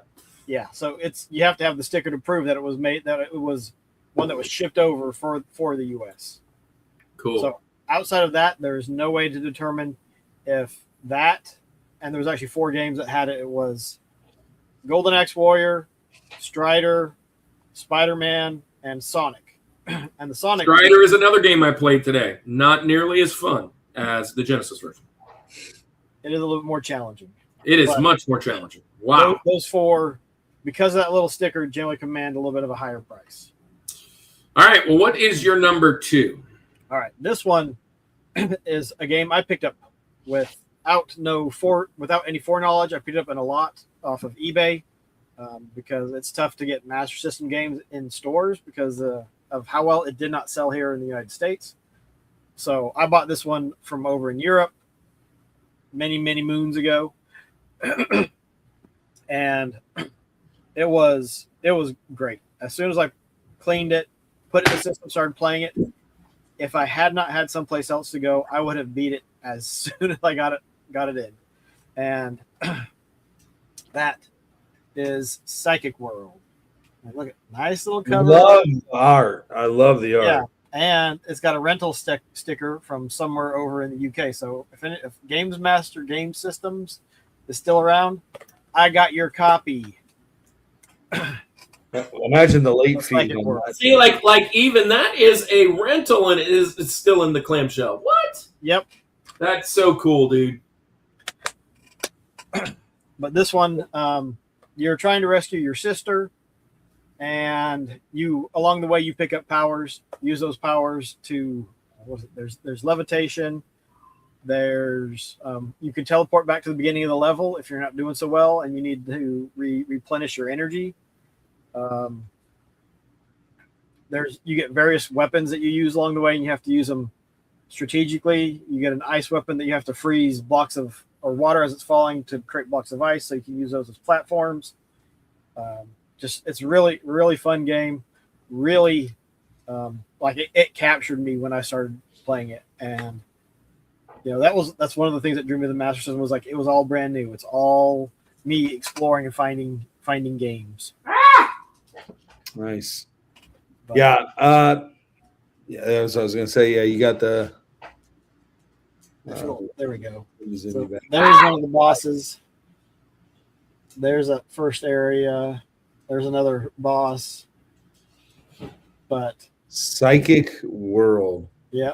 And the cool thing is you can also use your power to heal yourself. I wish this dragon would stop following me. Well, shoot him. Shoot him in the face. I just did. Good job. Or I guess it's a wyvern, right? A wyvern? A wyvern. Wyvern. Yeah, because it doesn't have legs. It's sassafras. However you say it, that's what you got to do. You got to go over there and see. You jump Flying and eyeballs. Shooting and if fire. it's in the way, move. Don't stand there and get hit. Is it an RPG? It's more of an action game. Okay. I saw an image of it just now and it had HP on it and immediately gave me you have hit points and then you have your ESP is your energy bar. ESP energy. And you use that to take on the bosses and the bad guys and platform your way to save your sister.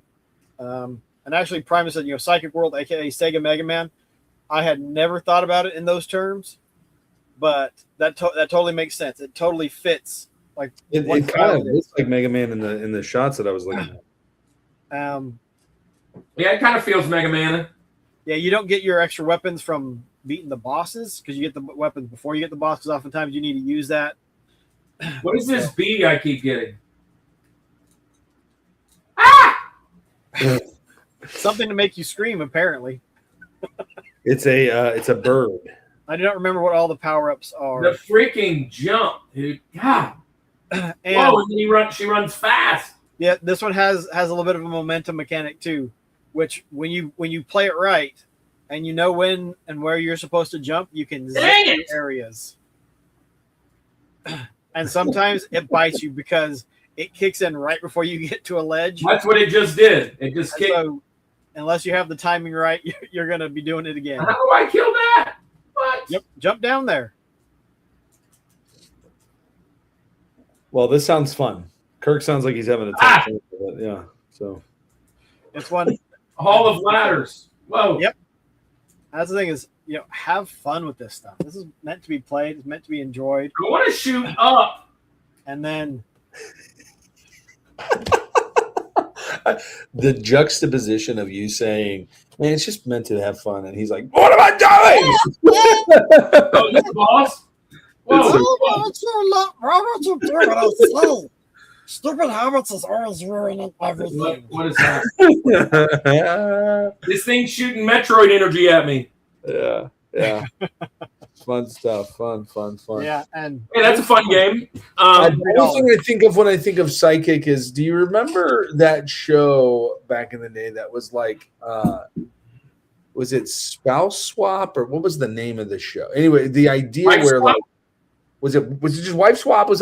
Anyway, there was one episode where there was like a super uber crazy religious lady who went to this house and was like casting demons out of their house or whatever. Oh, I remember that This one. house is full of gargoyles and slackets. Yeah. Gargoyle and slackets. And Yeah. she was, yeah. Anyway. Hey, so Astro Warrior. I don't. And Astro Warrior was I don't like available on top-down several shooters. collections I don't like top-down shooters. with Hang On. Hang On and Astro Warrior. Astro Warrior. It's a shoot 'em up. And it's- Well, see, it just missed the cut. I had to put Pokemon Snap in there.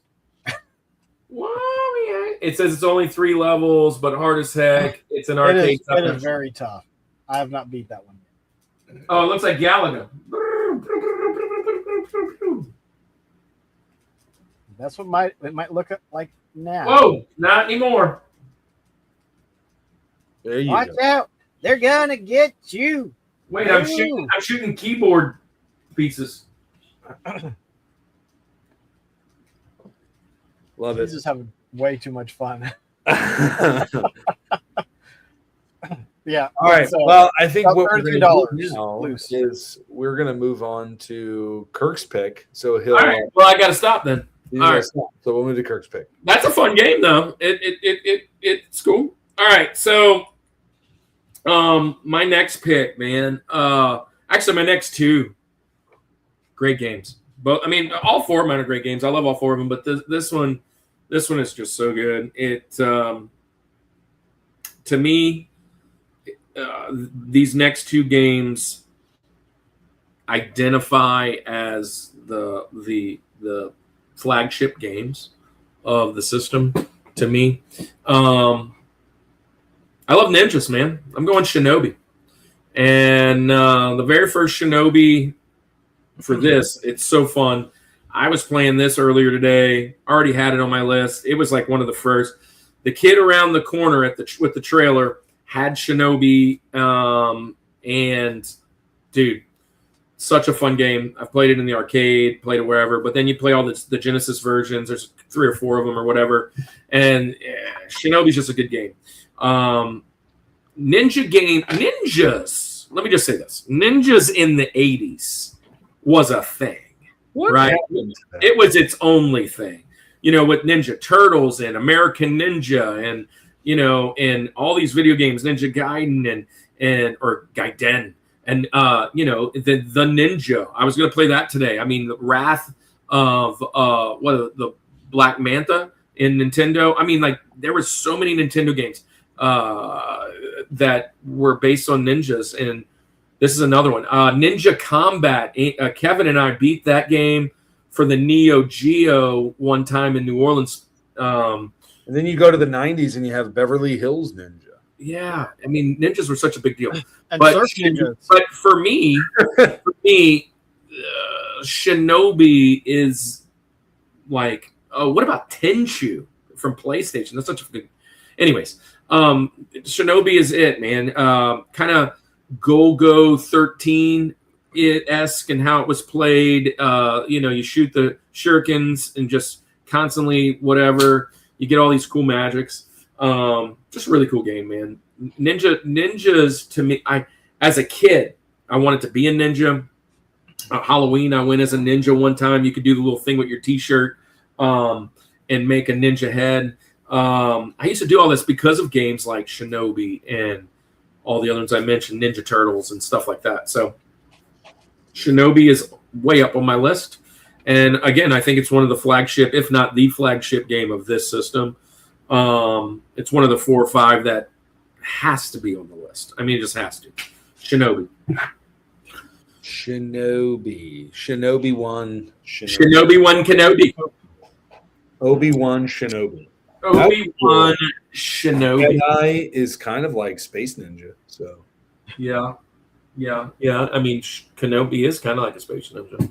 maybe What do you think? I thought Black Manta was secret levels in Ninja Gaiden. I hated Black Manta as a kid. I owned it. I felt like my parents, got the $5 bargain bin instead of buying me the official games. But I've played it as an adult and looking back, and I mean, I played it a ton as a kid too. It's a really fun game. It really is a fun game. I was looking for that flying carpet section for years. Yeah. Let's see. Let's go to Shinobi while y'all talk. Y'all like Shinobi? Shinobi's fun. It's a really good close port. I mean, as close as it could. Oh yeah, arcade port, of course. And I played this in the arcade for sure. Hi, Mr. P. So not Tiny T536. I can't tell by your picture and your name, so I'm assuming you're a student of mine. What's up, not Tiny T5336? Say your name if you want to. You don't have to. I know the internet's not always safe to say that, but welcome in. Oh yeah, here we go. Shinobi, and I mean that intro scene and I remember this Ken O guy, man. Yep, it looks great. And then I mean they went and made basically a knockoff of their own game and put Alex Kidd in Shinobi World. Oh yeah, I actually played that today too. But I mean this one, it plays. I think it plays really well. It is tough. I haven't beat this one yet, but I've made it, I think, close to the end. I mean, it's just learn the patterns and attack the guys, save the kids, and throw your shurikens. And then the bonus levels are first-person view, and you're throwing them. You got to line up your ninja and throw them at the ninjas running across the screen in front of you. There you go. All right. Anyways, fun game, man. It is a fun game. It is affordable loose, $16.50. There you go. So, well within reasonable range, I think, for retro games. Master System, like I said, it's really reasonable to collect for the most part. You must have got that same power up you got in the last game. The screeching one? The screeching. Ow! He bit me! Ouch, Charlie! That hurts. Charlie bit me. What a throwback there. Nice. Charlie bit me. Charlie? All right. Andy, you didn't play this game, did you? Any versions of Shinobi? I didn't play any of these. Whoa. None of these. In fact, none of the games that I'm even picking did I play. Because he hasn't played any of them. I haven't played any. There you go. Now I'm going to go to my next one though because I love this series of games, and maybe you can educate. So let me just say this: I threw this in ChatGPT after it didn't know anything about me, and it said, "Hey, by the way, the only problem is this didn't come out on the Master System, but everywhere else I looked, it did." So you can totally correct me on this. I have a backup pick if it didn't. The research I did outside of ChatGPT shows that it was on the Master System. So hopefully this one counts. I saw the box art with the Master System, everything. So the whole deal. I don't know why, ChatGPT doesn't always get everything right. So it could be just that.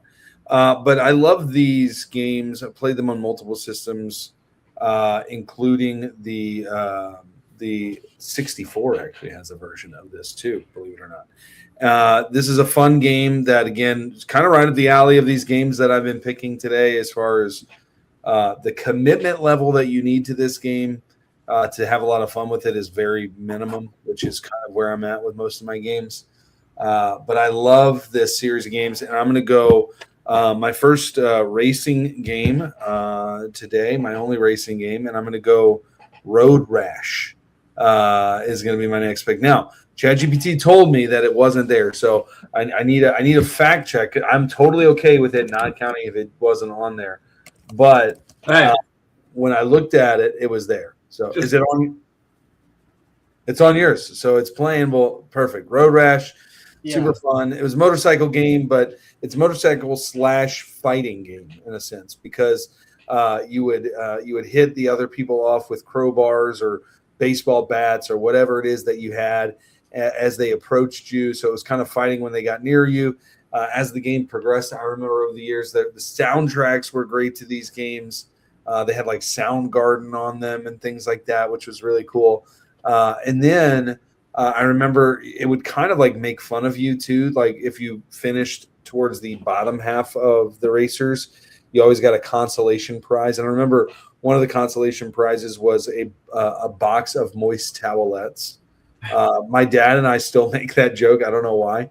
An assortment of fine cheeses you would get as a consolation prize. So like just silly things like that you would win along the way. But Road Rash, I again never played on Master System. I can imagine the Master System is a little clunky and slow with things that I don't know how well this game would be on that side of things. But as it progressed over time, loved the whole Road Rash series of games. So that's going to be my link today. And Kirk, I know we've talked about Road Rash before. I'm assuming I don't know how it plays on that. I see you're playing it now. Not too bad. Not too bad. There you go. All right. So Road Rash counts. We're counting it on the Mega System because of the Master System, whatever it is. We're counting that. So that's good to know. That is good to know that ChatGPT was wrong about me liking RPGs and about Road Rash not counting. So there you go.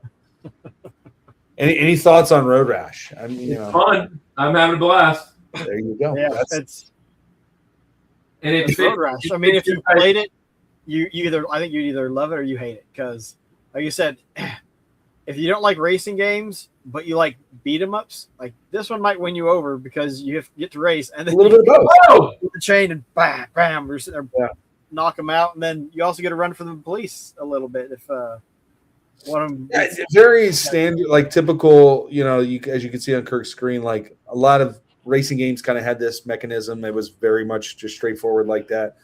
But then you make it a motorcycle, and then you make it the fighting. It's what makes it unique. And I just remember loving this game, Road Rash. This was one not on this system, but in general that I would rent from Blockbuster. It's super fun game. And again, I'm assuming that it gets harder than this, but so far it's been pretty. The further you get into it, the better. There's the first car coming in my direction. You have to upgrade your bike or not. I imagine it does. I was waiting for that. A car coming the other way. Now I'm getting cars the other way. But there won't be as many cars and as frequent, and same with the motorcycles, just because limitations of the tech at the time. But it's another one of those cases. Like it's really cool what they're able to do with limited tech in the system. I'm going over 100, if that matters. It's kilometers. It doesn't count. Yeah, right. Exactly. You're what? You're going like 70 right now. So I don't know the conversion. I just got into soccer, so I mean, you know. I don't know either. I'm going to Rash for my link, which brings us now to the number one, the creme de la creme of the Master System. It was a forced rhyme, but we made it work. Wazram, what is your number one pick?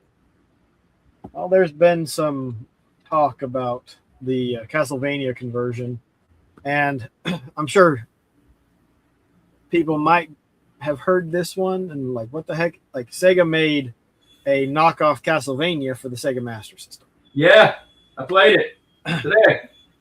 It's called Master of Darkness. Yeah, it's fun. Master. It's kind of like Ouija boards and stuff. Yeah, you're playing Dr. Social, and you're hunting down several guys, but Jack the Ripper and several other characters. But it's like Castlevania. Instead of having a whip, though, you have. I think you start. Hey, I finished the first level. Dagger. You start off with a crummy dagger, and then you have. you get different kinds of swords, and you get an axe. You even have your secondary. Wait, you get a what? An axe. An ox. An ox. You get an axe. Now beware. This is my ox. This is my axe. And my axe. Now don't axe me that again. There it is. Oh, Marble Madness. Yeah, there's a hammer, sword, and axe, but you get the secondary weapon. One of them is a little pistol, a bomb, a boomerang. There might be one or two others I forget. But So I'm watching gameplay right now. Are these like zombies that are coming out of the water? there are some zombies that you Floating fight. masks in the middle of this. Wow, that's interesting. But you have the I don't think they're candles, but you have something I forget off the top of my head. There's something that you hit and you get your power ups. You got to be careful though, because some of them will take you down with your weapon. It's like floating masks. Those masks are the candles in Castlevania. Yeah, Oh, okay. Well, there you go. and so you hit I was those. playing it today. You got to learn which ones not to hit, because some of them will destroy your. Like if you have the axe, it'll take you back down to your little dagger, which is the weakest weapon in the game. So you gotta learn, but it also has it doesn't have wall chicken, it has wall potions to heal you up. Oh yeah, I got those today. Yeah, and I think I got to the boss of the first level. that I think that's Jack the Ripper. But the end all be all is you fight Count Dracula, who's going to Here it kill you is. all and eat Here your it is. face. Yeah, fun game. That's the bomb. He's got the little swashbuckling sword. So now his bombs went up to. I mean, 18. even those staircases. You know what I mean? Yep. The masks look like when you are in Super Mario 2 and you're inside of the vase. Yeah. And it's And you little steal the mask. key. Yeah, and the mask comes after you. That's all I was thinking of. Anyway, bats again. Annoying bats. Annoying bats. Are there any games like Bats are the anti-heroes.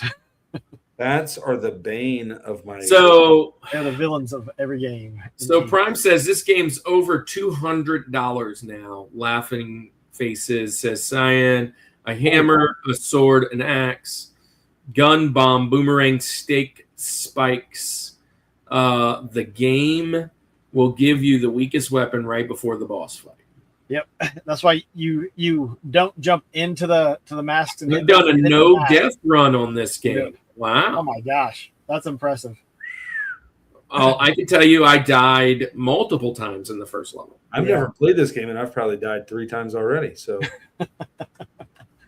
But yeah, loose it's about $60. So loose it's affordable. And he says so 200 would be like complete, right? Yeah, 200. And the biggest thing with all this stuff, wait for deals. Don't buy into the FOMO but wait for deals, because you can usually find it for less than what the price starting value is, and price starting is very hit and miss, especially with Master System, because a lot of people don't care. Most people don't care. Yeah, like it. It was a fun game. I look. The reason I picked it, all jokes aside, I saw a video that you did, the one that everybody was commenting that you were stretched, and it said, "What am I going to play for games this Friday?" or whatever it was. And you went through a list, and like the third game was this game, and I was like, "I never heard of that game. Let me play that game." And I pulled it up, and I was like, very delighted. It was a fun game. It was the one game out of all the games I played today that I had never played that I would be like, oh yeah, I might move that onto an honorable mention. It was a fun game. It was so Castlevania that you just had to put the name on the title. And I like the spin, the Jack the Ripper type stuff, like whatever it was, Dr. Jekyll, Mr. Hyde, or whatever. Yeah. Like it's like old, like old monsters or old like bad guys from the early 1900s, it's 1800s or whatever. It was a really cool game. I enjoyed it quite a bit. Keep the hammer and bomb. I did like the bomb. I had the bomb and I was just boom, boom, boom, boom, boom, boom. I was doing all you ride a little gondola across, and I was just bombing everybody, man. Yep. AKA whip and axe. Yeah, that I guess the bomb is essentially axe. Oh, dude, that's awesome. Yeah, so Andy, at Cannon's Camp, they play all these games, and if you win, you get just like at the arcade, just like at the arcade, and you play all those, and you get stuffies, and you move up. Well, he won some stuffies, and he gave them to Carson, and it's the same stuffies, and her camp was today. So she went in with extras, and they upgraded today. Nice. This is a winner. This is like for what, 10? 5? Yeah. Anyways, cool. Awesome. But I figured you'd love that because we were talking about the camp, Andy. Hey, so I'll jump in and do mine. And I don't think there's any doubt of what game this is. It's the beginnings of a great franchise. I've watched many people play it online. Matter of fact, Owazaru, I think you were playing at least one of the versions of this online, but I am absolutely going with the greatest of role-playing games on Sega, Phantasy Star with a PH. Phantasy Star. What's really cool about Phantasy Star, Andy, and I know you don't know anything about it, so I'm just going to help you. It's like it is fantasy, right? But it is also science fiction. There is a lot of space and techniques to it. It's very Star Wars-esque as opposed to Lord of the Rings, if you will. There are a lot of really cool elements. I know you hate role-playing games, but this is it. It's a dungeon crawler when you get into the actual game. So you kind of like you fight online, but it is the hack and slash. But here's another cool thing. One of the things that you don't like about role-playing games is that you don't actually see and move around. It's like click, go, punch. This is one of the first ones I remember that when you click it, it like shows the hands come out and actually hits. There's some games where you're just like the guy moves up, like Final Fantasy 1, and just go, and then the guy goes. So this one kind of so kind of dungeon crawler like that. But yeah, Phantasy Star is, gosh, it's a staple of Sega. I have the only Phantasy Star I have is the version on GameCube. I have the Japanese Phantasy Star 4 online for the GameCube. But yeah, Andy, Phantasy Star is an RPG like Pokemon. Except there is one key distinction though that makes it problematic for me, and it's actually what most RPGs. The problem I have with them is that there aren't Pokemon in it. That's the problem. I'm sure it could be modded. Now, if you mod it, maybe we're not FanDuel. I mean, come on now, we're not. So actually, this is the version I have right here on the GameCube. And it's Phantasy Star Online Episode 1 and 2, Japanese version. But thanks to Kevin who's online, I can actually play this again. But that's the closest I got. There you go. There it is. Fun stuff, man. And both artworks are pretty good. What is this person doing? Just going up and come on. They're looking for a battle. Die against the first creature you encounter in this game. So you take it kind of slow, and you run back into town after you fought once or twice until you get a level or two, or you go and buy a weapon or an upgrade. So that's all they're doing right now. Yeah, see, those aren't Pokemon. There you go. You see the little slap. Yeah, it's like first-person shooter. Look at this. And there is a character that can use a gun. So There is Mayo. It's a cat-like creature in your party. There you go. Yep. It's kind of like meow. You get a kitty. Here, kitty. So yeah, there's my George of Sega Master System games. Very nice. Very nice. And Andy, I know you love that game.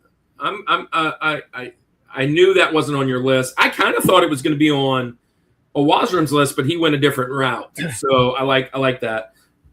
Andy, who's your George? Okay, I mean, so yes, I have not played this game because I've not played the Master System, but I've played one on a very similar system before.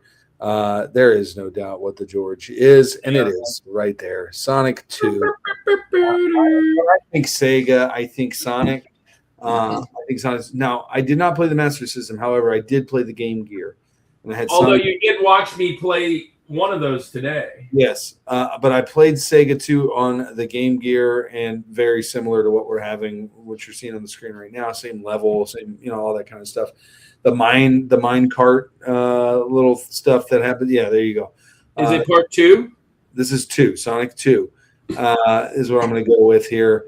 But I love Sonic. I mean, I love a good platformer, but I love Sonic. He's a great character.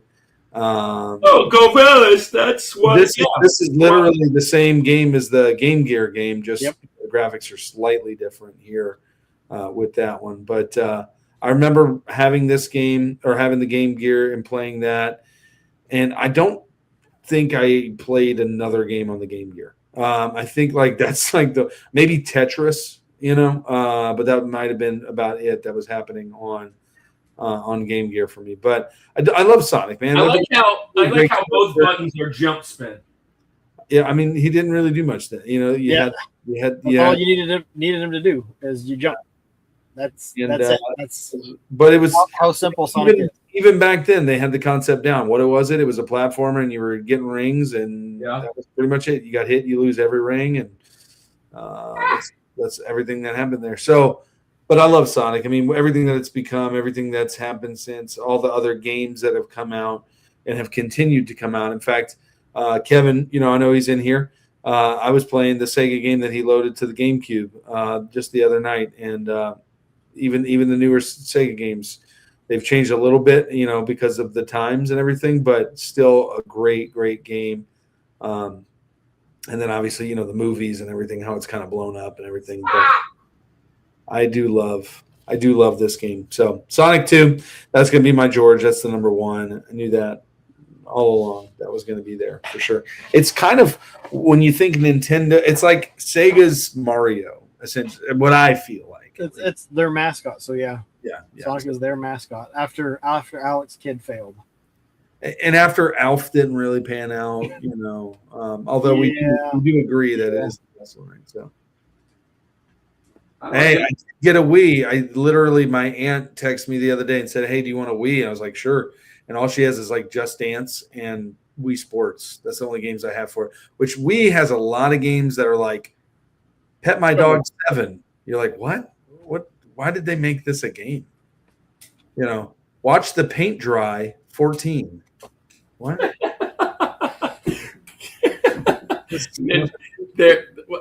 There's like a dictionary game, isn't there? What was the game that was? What was the game that Yellow Rose showed us? May not have been for the Wii, but it was like the quit smoking. It was like a. These are the ones that kill me. It was DS. These are the ones that kill me. This is what I was thinking of when you were saying that. But when I got the double screen, I got it for my daughter, and this is the great games on the Wii for and sure. This is the stuff she wanted to purchase. Whoops. Wedding Designer. Yeah. What Family Doctor. Teacher. That's from the Community Helper line of games. Yeah. These games are probably collectively worth $1. Yeah. More than what they are printed on. Yeah. Well, anyway. We can do the same for Wii. You just got, there is a lot of trash on it, but there is some solid games. Yeah, there are. Sonic 1 had different level elements on the Master System. Actually, I played Sonic 1 today, not 2. Sonic 1 was a lot different than I remember. So I'm playing 2 here, but hey, good list. But now it's time for the Benjamins. And if you've been around here long enough, you know that the Benjamins is what it's all about.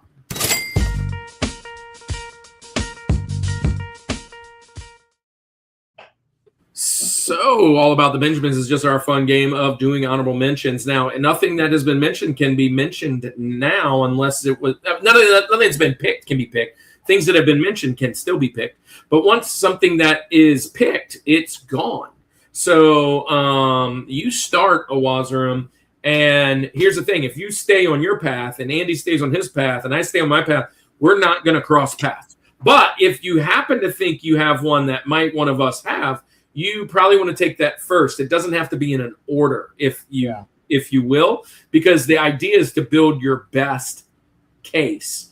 And if somebody else takes a really good game, then that makes you a little upset. So you're up first. What's the first game that just missed your mountain? Because Benjamin Franklin was the guy that missed the Mount Rushmore. And Ninja Gaiden on the Master System. Dang it, man. I played this today. And I think it might have been the first time I've ever played this. I was kind of trying to hold my cards close to my chest. This game, I think it's the first time I ever played it.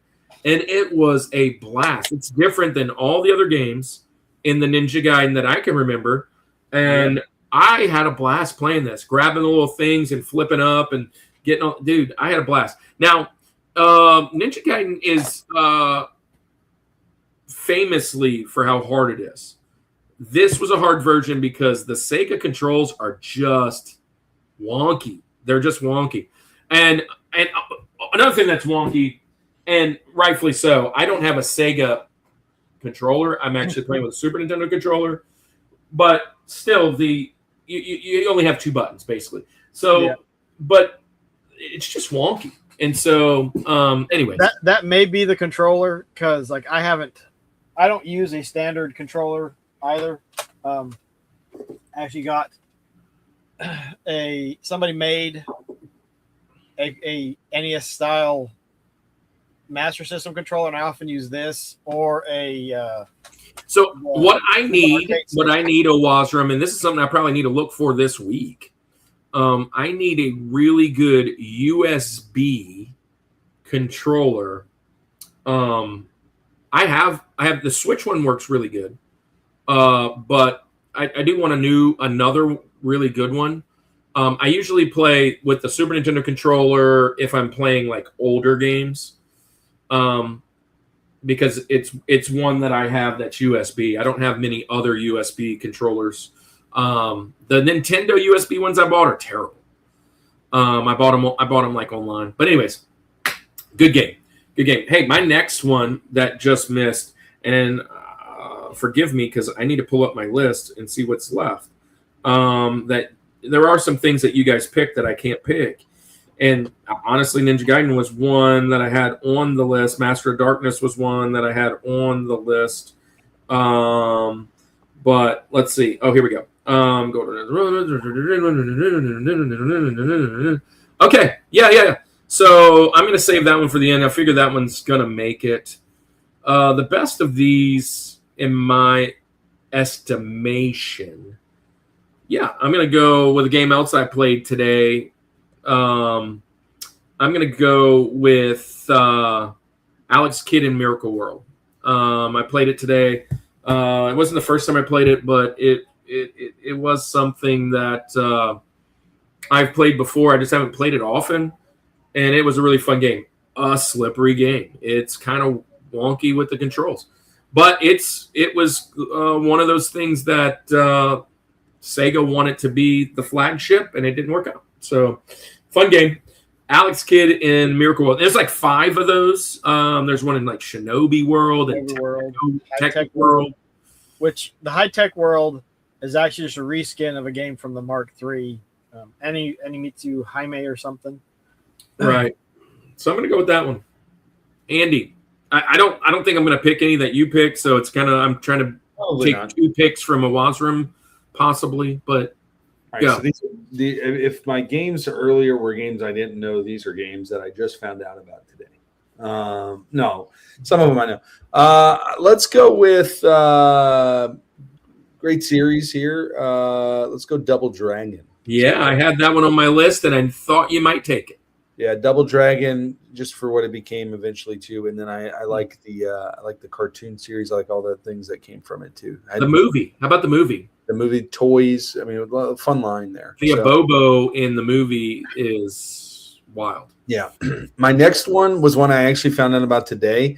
And it sounds like a predecessor to some other games, or at least like an idea predecessor to some other games that I've played before. I watched the gameplay. It looks horrible, but the concept's cool. And I'm going to go with Basketball Nightmare.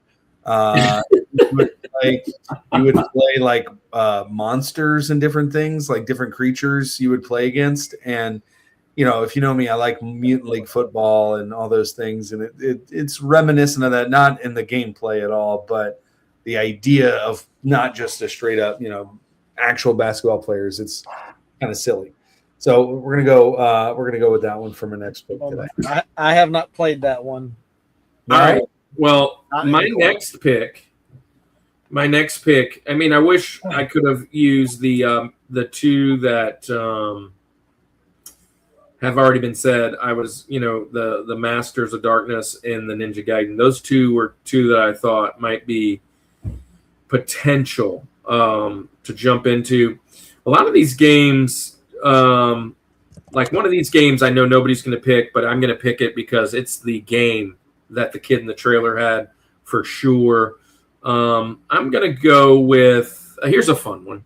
And I've played it a couple times just because it's different than the Nintendo version, and it is way better than the Nintendo version. The Nintendo version might be one of the worst games of all time. I'm going with Ghostbusters. The Sega Master System game is just a complete different game, and it's much better. I wish the Nintendo one would be very similar. Nintendo's version is like widely considered like Back to the Future type terrible, yeah, horrible game. All right, the version is really nice. The master version is good. It's fun. Here's the game right here. The basketball game. Basketball Nightmare. Yeah. Did we lose Andy? No. Oh, no, I thought he froze for a second. Oh no, I'm here. Were you just watching the gameplay? So, I'm watching gameplay on my. Here's the thing, Andy. What it looks like. Just you can pick like Japan, France, Canada, and whatever like country you pick is what skin color the same guy is. So everybody's the same guy, just your different colors, like actual skin and hair. But I think the settings are kind of more scary. Like you can play in different places. But anyways, what's your two next picks, Awazroom? My two next. This is tough. I got kicked out. This is tough. All right. So one of them is going to be Ghouls and Ghosts for the Master. Okay. That was on my list. That's something I thought Andy might be looking at. This, like, I didn't care for the Ghouls and Ghosts series, but because it was on the Master System, I was like, all right, I got to get it, and I got to give it a shot. People complain because it's easy. It has a magic system that you can use, and you power up your helmet and your chest piece, and as you and your boots, and as you level those up, you get more hit points. You can jump further. You can use magic more often. But I didn't know about that when I was first started playing the game. So I was going through, and I wasn't getting any power ups. I wasn't using the magic, and it's a tough game. If you want a tough game, because everyone complains that it's easy, it's like, don't use the magic system. Don't open the chests and get power ups. But to me, it's a really fun version of Ghouls and Ghosts. It's actually the only version I care to play, but it's well worth it, giving it a shot. If you want something that's easy, you can cheese the chest because you have infinite lives. So you sit there, you open the chest, and then you kill yourself, and then go and open that chest right there at the beginning of the game, and you can power up and just breeze through the game. And just like all the others, you need to go through it twice to get the real ending. But it's a fun game. And because I struggled through it without using getting any of the power-ups, like it was one of the things that it was a fun challenge to try to do. Oh, there's the call. There's the call again. All right. So you get another one. Now you're going to start around here. I'm trying to, I'm just going to throw two of them in there at once because they're both shooters. So we're going to do Power Strike and Submarine Attack. I'm cheap. Veteran move. So Power Strike, and actually there's a Power Strike 2, which they're both fun. Somebody in the chat mentioned Power Strike earlier. Yep, they did. I think it might have been Prime. But Power Strike is kind of like your standard shooter, but it's fun. But Submarine Attack, it's a horizontal shooter, and you are a submarine. There's not too many of those. And it's bright, it's colorful. You can shoot out in front of you, and you have a missile that you shoot up that arcs up and out to take on stuff. So it's not a long game. It's not. Can you shoot tough. Echo the Dolphin in that one? That would be so fun. So funny. We talked about that game. That game seems very innocent at first, and then when you actually get to the game, you're like, "What's happening?" It goes from this isn't too bad to oh my gosh. Hey, can I just throw something in? I'm playing this game. What is really cool about it is not a lot of games shot up or down. Yeah. In this one, you can shoot up and down. Yep. So that's kind of cool. You can jump and shoot, and it's a really good game. And like I said, the shooters are fun. All right, Kirk, you get. The pile made Power Strike and Power Strike 2 and Golvellius. All right. Well, my next pick is I'm gonna go with. So here's a veteran move. I'm not going with this first one I mentioned because I played it today. And it was widely considered one of the best games out. And it's cool to look at. But the controls were awful. It was just awful. Wonder Boy 3, the dragon, whatever. Dude, I'd slide 6 blocks. Yeah, there you go. I tried playing that today. It's a fun game, I guess. I got stuck in a place where I couldn't even get out. They wouldn't even let me out because I didn't have a key or something. I don't know. And I was like, whatever. But Wonder Boy 1, which is basically which is basically a Hudson's Adventure Island clone.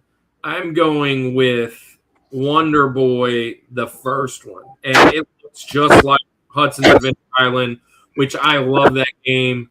You jump, you hit rocks, and get skateboards and fruit, and it's essentially. And I played to level 7 or 8 today. It's also a hard game, but Wonder Boy, the first one, definitely is better than the third one. It doesn't look better, but I had a lot more fun playing it. You just don't know what you're doing, so we'll let that one pass. But no, I mean it was so slippery. You had to run in and swing before you even got there. It was cool to look at. I just didn't. I was like, gosh, these controls are terrible. And again, it could be just my controller, but it was super slippery. But it's also, you got your tiny sword. That's one thing that the Wonder Boy games, you get this tiny sword, you go, bloop, bloop. So you're, bing, bing, bing, yeah, and you had to get real close. Snake's jumping at me. I'm trying to hit it. And then I have to move closer, and then it hits me, and I'm like, dang it. Yeah. That's not what I'm going for here. What's going on, Sonny boy? Wasn't me. I didn't start playing Power Strike until I've watched Mark playing the Game Gear version in the classic room. Only Zoom 909 SG 1000 lets you shoot up and down. Yeah. Certain stages, yeah, Prime. Hey, all right, Andy, you get back-to-back to finish off. I do. None of mine got chosen today. That's awesome. I'm going to go with this one strictly because the box art makes me think this is where I'm at today. Makes me think of the Pantera album, Vulgar Display of Power. I'm going to go with My Hero. If you look at the box art, it's just a guy getting punched in the face. It's perfect.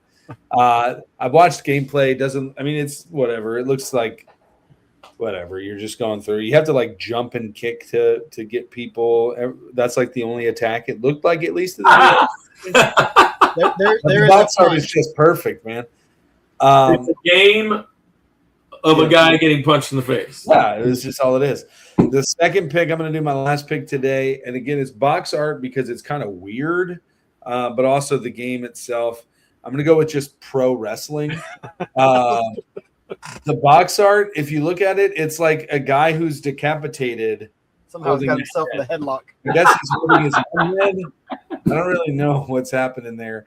That was funny, but it's funny that in the game, it's not licensed or whatever, but there's 4 tag teams you can pick. It's the Mad Soldiers, which are definitely like, they have the face paint and everything like that. It's like Legion of Doom. Orient Express.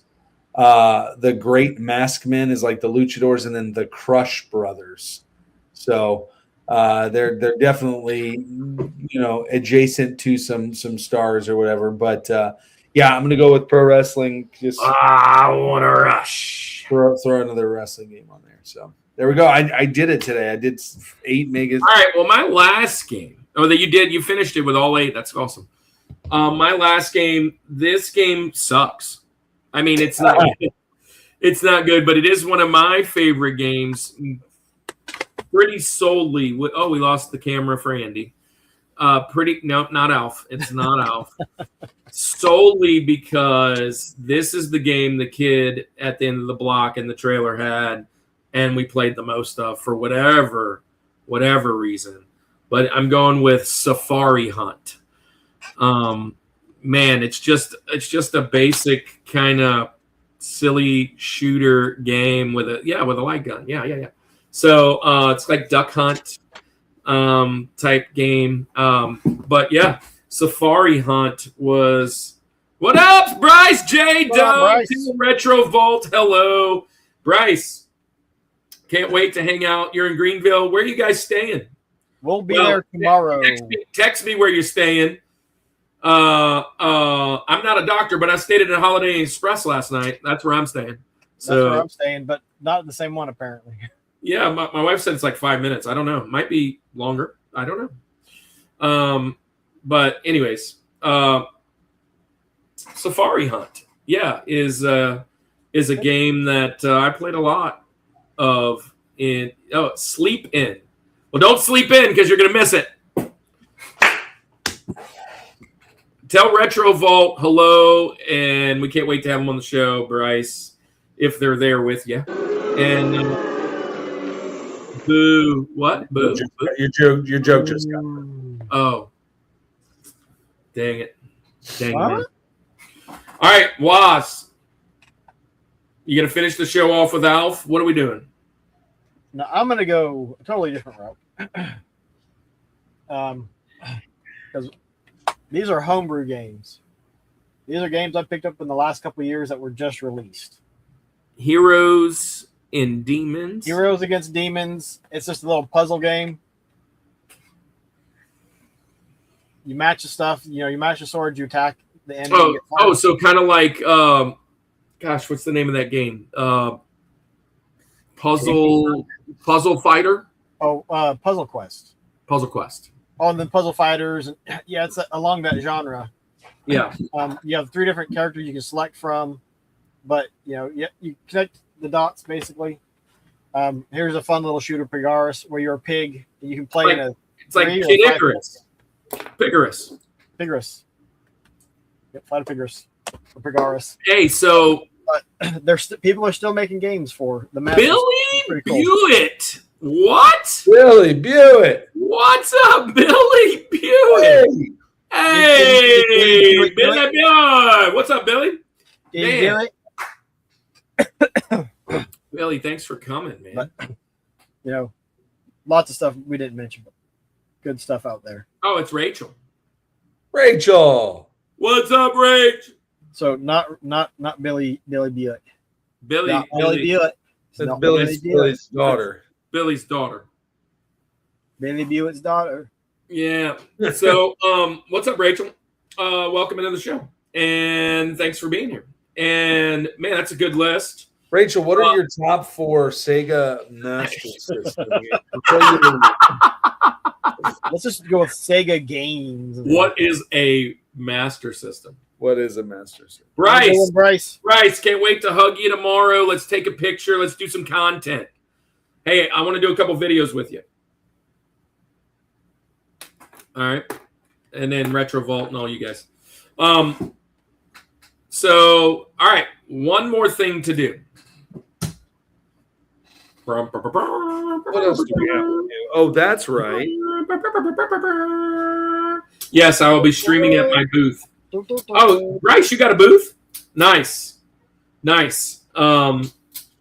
told Austin I would like to have a table to play some of these games and whatever, but I just got we got the church, so I'm good with what we got. So I'm appreciative. But all right, look. So what we're gonna do is we're gonna spin the wheel. Wherever it lands, we're gonna play that game. Unless it lands on one of the games we can't play. Oh, that's gonna be one we can't play. Well, there you go. So the game is, all right, there's 2 that you can pick from. Okay, Wazram? You can pick a Would You Rather game, or I'm going to give you 5 things, and you have to cut 1. So I'm going to give you 5 things. You have to cut 1. So it's either that or Would You Rather. Like 5 things and cut 1. 5 things and 5 to 4. 1. 5 things and cut 1. You know what? We could actually do both. So I'd love to be a part of this if it's more Sega Master System stuff. Yeah, it's more Master System games. All right. So let me get to that one. Blind rank, no. We'll do Bryce. All right. I'm easily spotted. One's got to go. One's got to go. All right. All right. I'm going to go with this one for you. I got 2 of them here. I'm going to go with this one for you. One's got to go. Your 5 are Shinobi, Phantasy Star, Wonder Boy 3, Alex Kidd Miracle. This is like my whole list. Wow. Alex Kidd Take your whole list away. And Golden Axe Warrior. Oh. That's for a watcher. Which one Alex has Kidd to Miracle go? World. Forever. Alex Kidd in Miracle World? Alex Kidd in Miracle World, yep. That would probably be where I went to. That is probably the lowest. That's the lowest hanging. It was the lowest honorable mention I had. Now, this is a little harder, Andy. You probably have heard of only one of these because I said it in my list. Actually, you probably know 2, maybe 3 of these. Maybe 3. Number 1, Moonwalker, the Michael Jackson game. Number 2, Time Soldiers. Cool game. Number 3, Fantasy Zone. Another cool game. Number 4, Rastan, which is the one I mentioned. And number 5, Great Shooter, R-Type. So what am I doing with this one again? You have to figure out which one of these are getting cut. All right, I'm going to cut. Give me the 3rd one you said. You're cutting Fantasy Zone. Yeah, of course. It says a fantasy. I mean, you're just not fantasy. Yeah. It's Fantasy with a PH. No, it's with an F. This one's an F. That's not better. Fantasy Star. No. Fantasy Zone. Cut that sucker out of here. I don't even know what we're talking Get it out of here. You're out of here, bud. As long as you kept R-Type, I guess it doesn't really matter. R-Type was a game that I had on my my short list. All right, here, real quick. This or that. Would you rathers? Phantasy Star or Golden Axe Warrior? Golden Axe Warrior. I mean, if we've learned anything today, it's that I like. What you got? I think I'd have to do Phantasy Star. Phantasy Star is Shinobi or Ninja Gaiden? Oh, a What was the Ninja first? versus Ninja. Shinobi or Ninja Gaiden? Gaiden. Gaiden. I think I'd take Shinobi. Then I'll pick Ninja Gaiden. All right. Wonder Boy 3, Alex Kidd. Which Alex Kidd? Just it just says Alex Kidd, but probably Miracle World. Wonder Boy 3. Yeah, sure. Alex. How about this? Arcade ports or original games? Master System, Marceau. It's been a while. It's like Top 4 Master System games, Marceau. Go. Master System, Marceau. Shinobi is greater than Ninja Gaiden. Hey, buddy. Hey, Master System, Marceau. You going to Siege? If you are, come say hello. Find us. We're going to be bouncing around.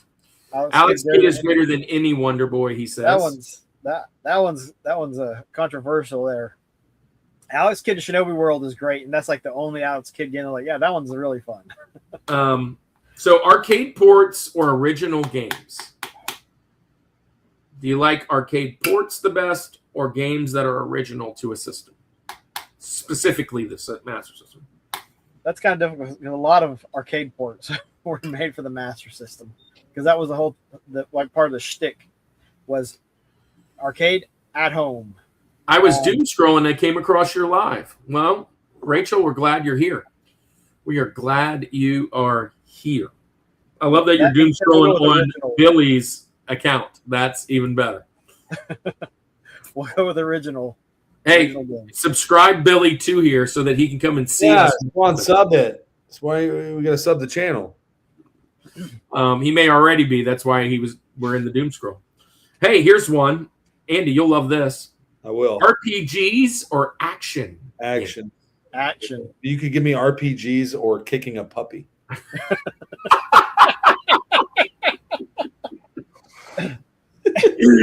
I mean, R-Type or Fantasy Zone? R-Type. R-Type. Moonwalker or Rastan? Oof. Like Michael Jackson's Moonwalker? Yeah. Yeah, I think I'd have to go with Rastan. I'm going to go with Michael Jackson. Why not? Because then you still have Michael Jackson on the Genesis. Yeah. Time Soldiers or Action Fighter? Action Fighter because it's more of a Spy Hunter clone. Time Soldier sounds fun. I don't know. I'll take it. And I am subbed. Awesome. Fantasy Zone, he says. Rastan, Master System Marceau says. He also said this year, maybe not. Wait, hold on. Next year, probably going. This year, probably not. What about Game Ground? Prime says. Oh, Game Ground that's one game I'm still trying to get for the Master System. There's not like Game Grill. Game Grill. Speaking of Game Grill, at St. Andy Collectors Con this year, that Andy and I will be the host and DJs and whatever. The main guy, the main girl is O'Neill. I don't know if it's announced. Oh, well, that one's announced. The one I sent you today, I don't know if that's it's not announced. But it's official, but I don't think it's been announced. The main guy is like Gangrel. Let's just say that. So where? That's in Mandeville. Master System. Oh gosh, present company. I know the answers for this. Master System or Nintendo?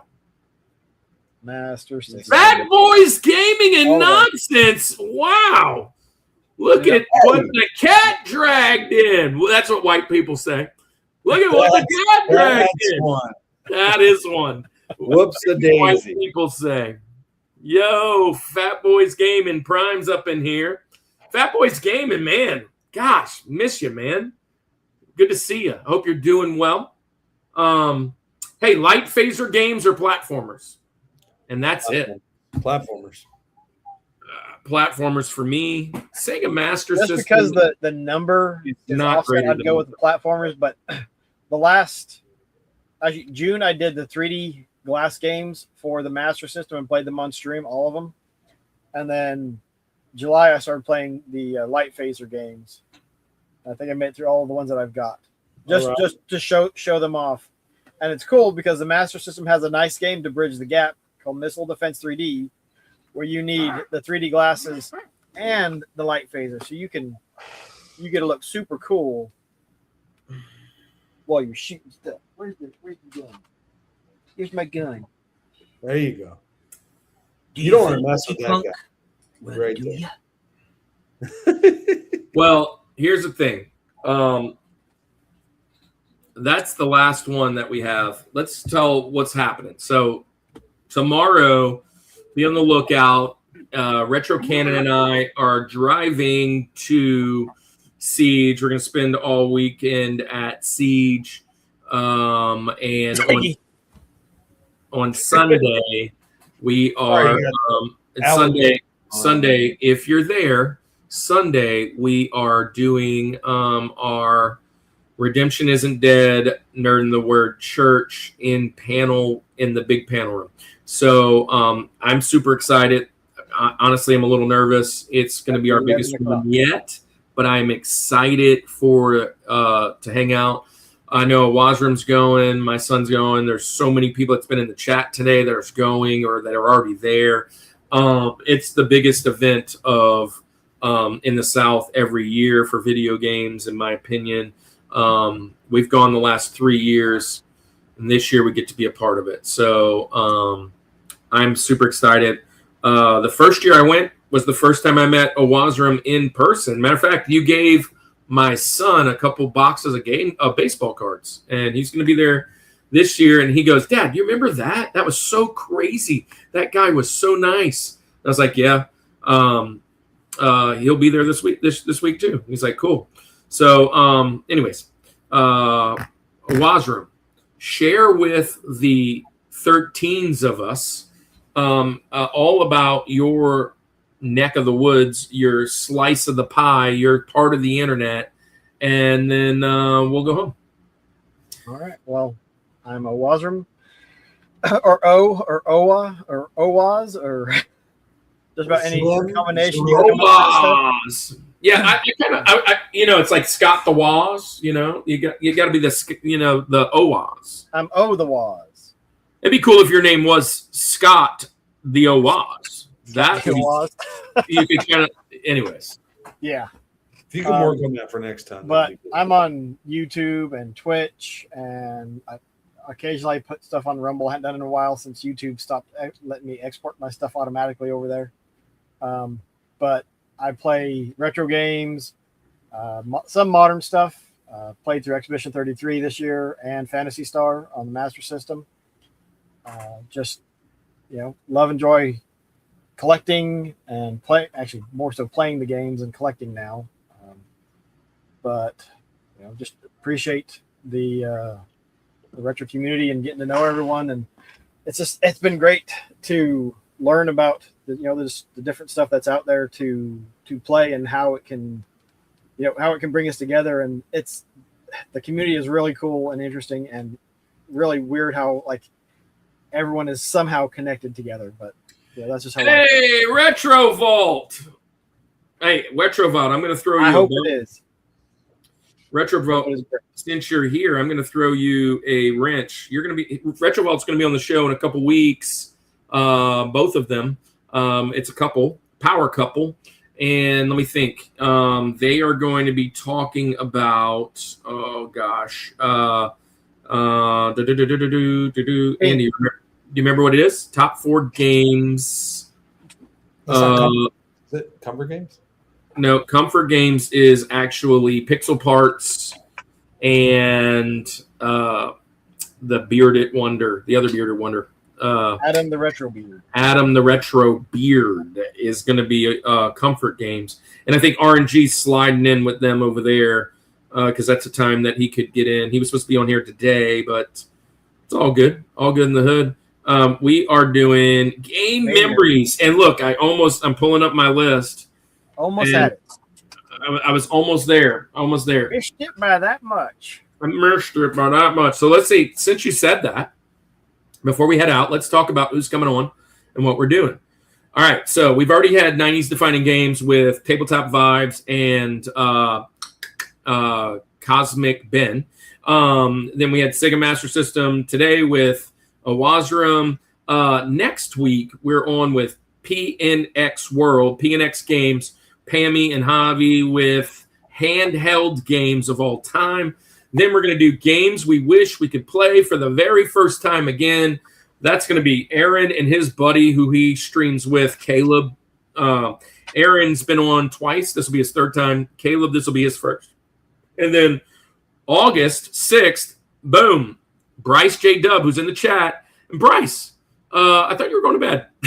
But Bryce J. Dub, who's in the chat, he's going to be on with Monado Max for Switch games. And then we're going to have Minzy from Nintendo Land and Tony Rourke from Game Central Station. They're going to be doing top 4 collectibles of all time in video games. That's cool. And then Adam and Heather from Retro Beard and Pixel Parts, they're doing comfort games. And then Retro Vault is doing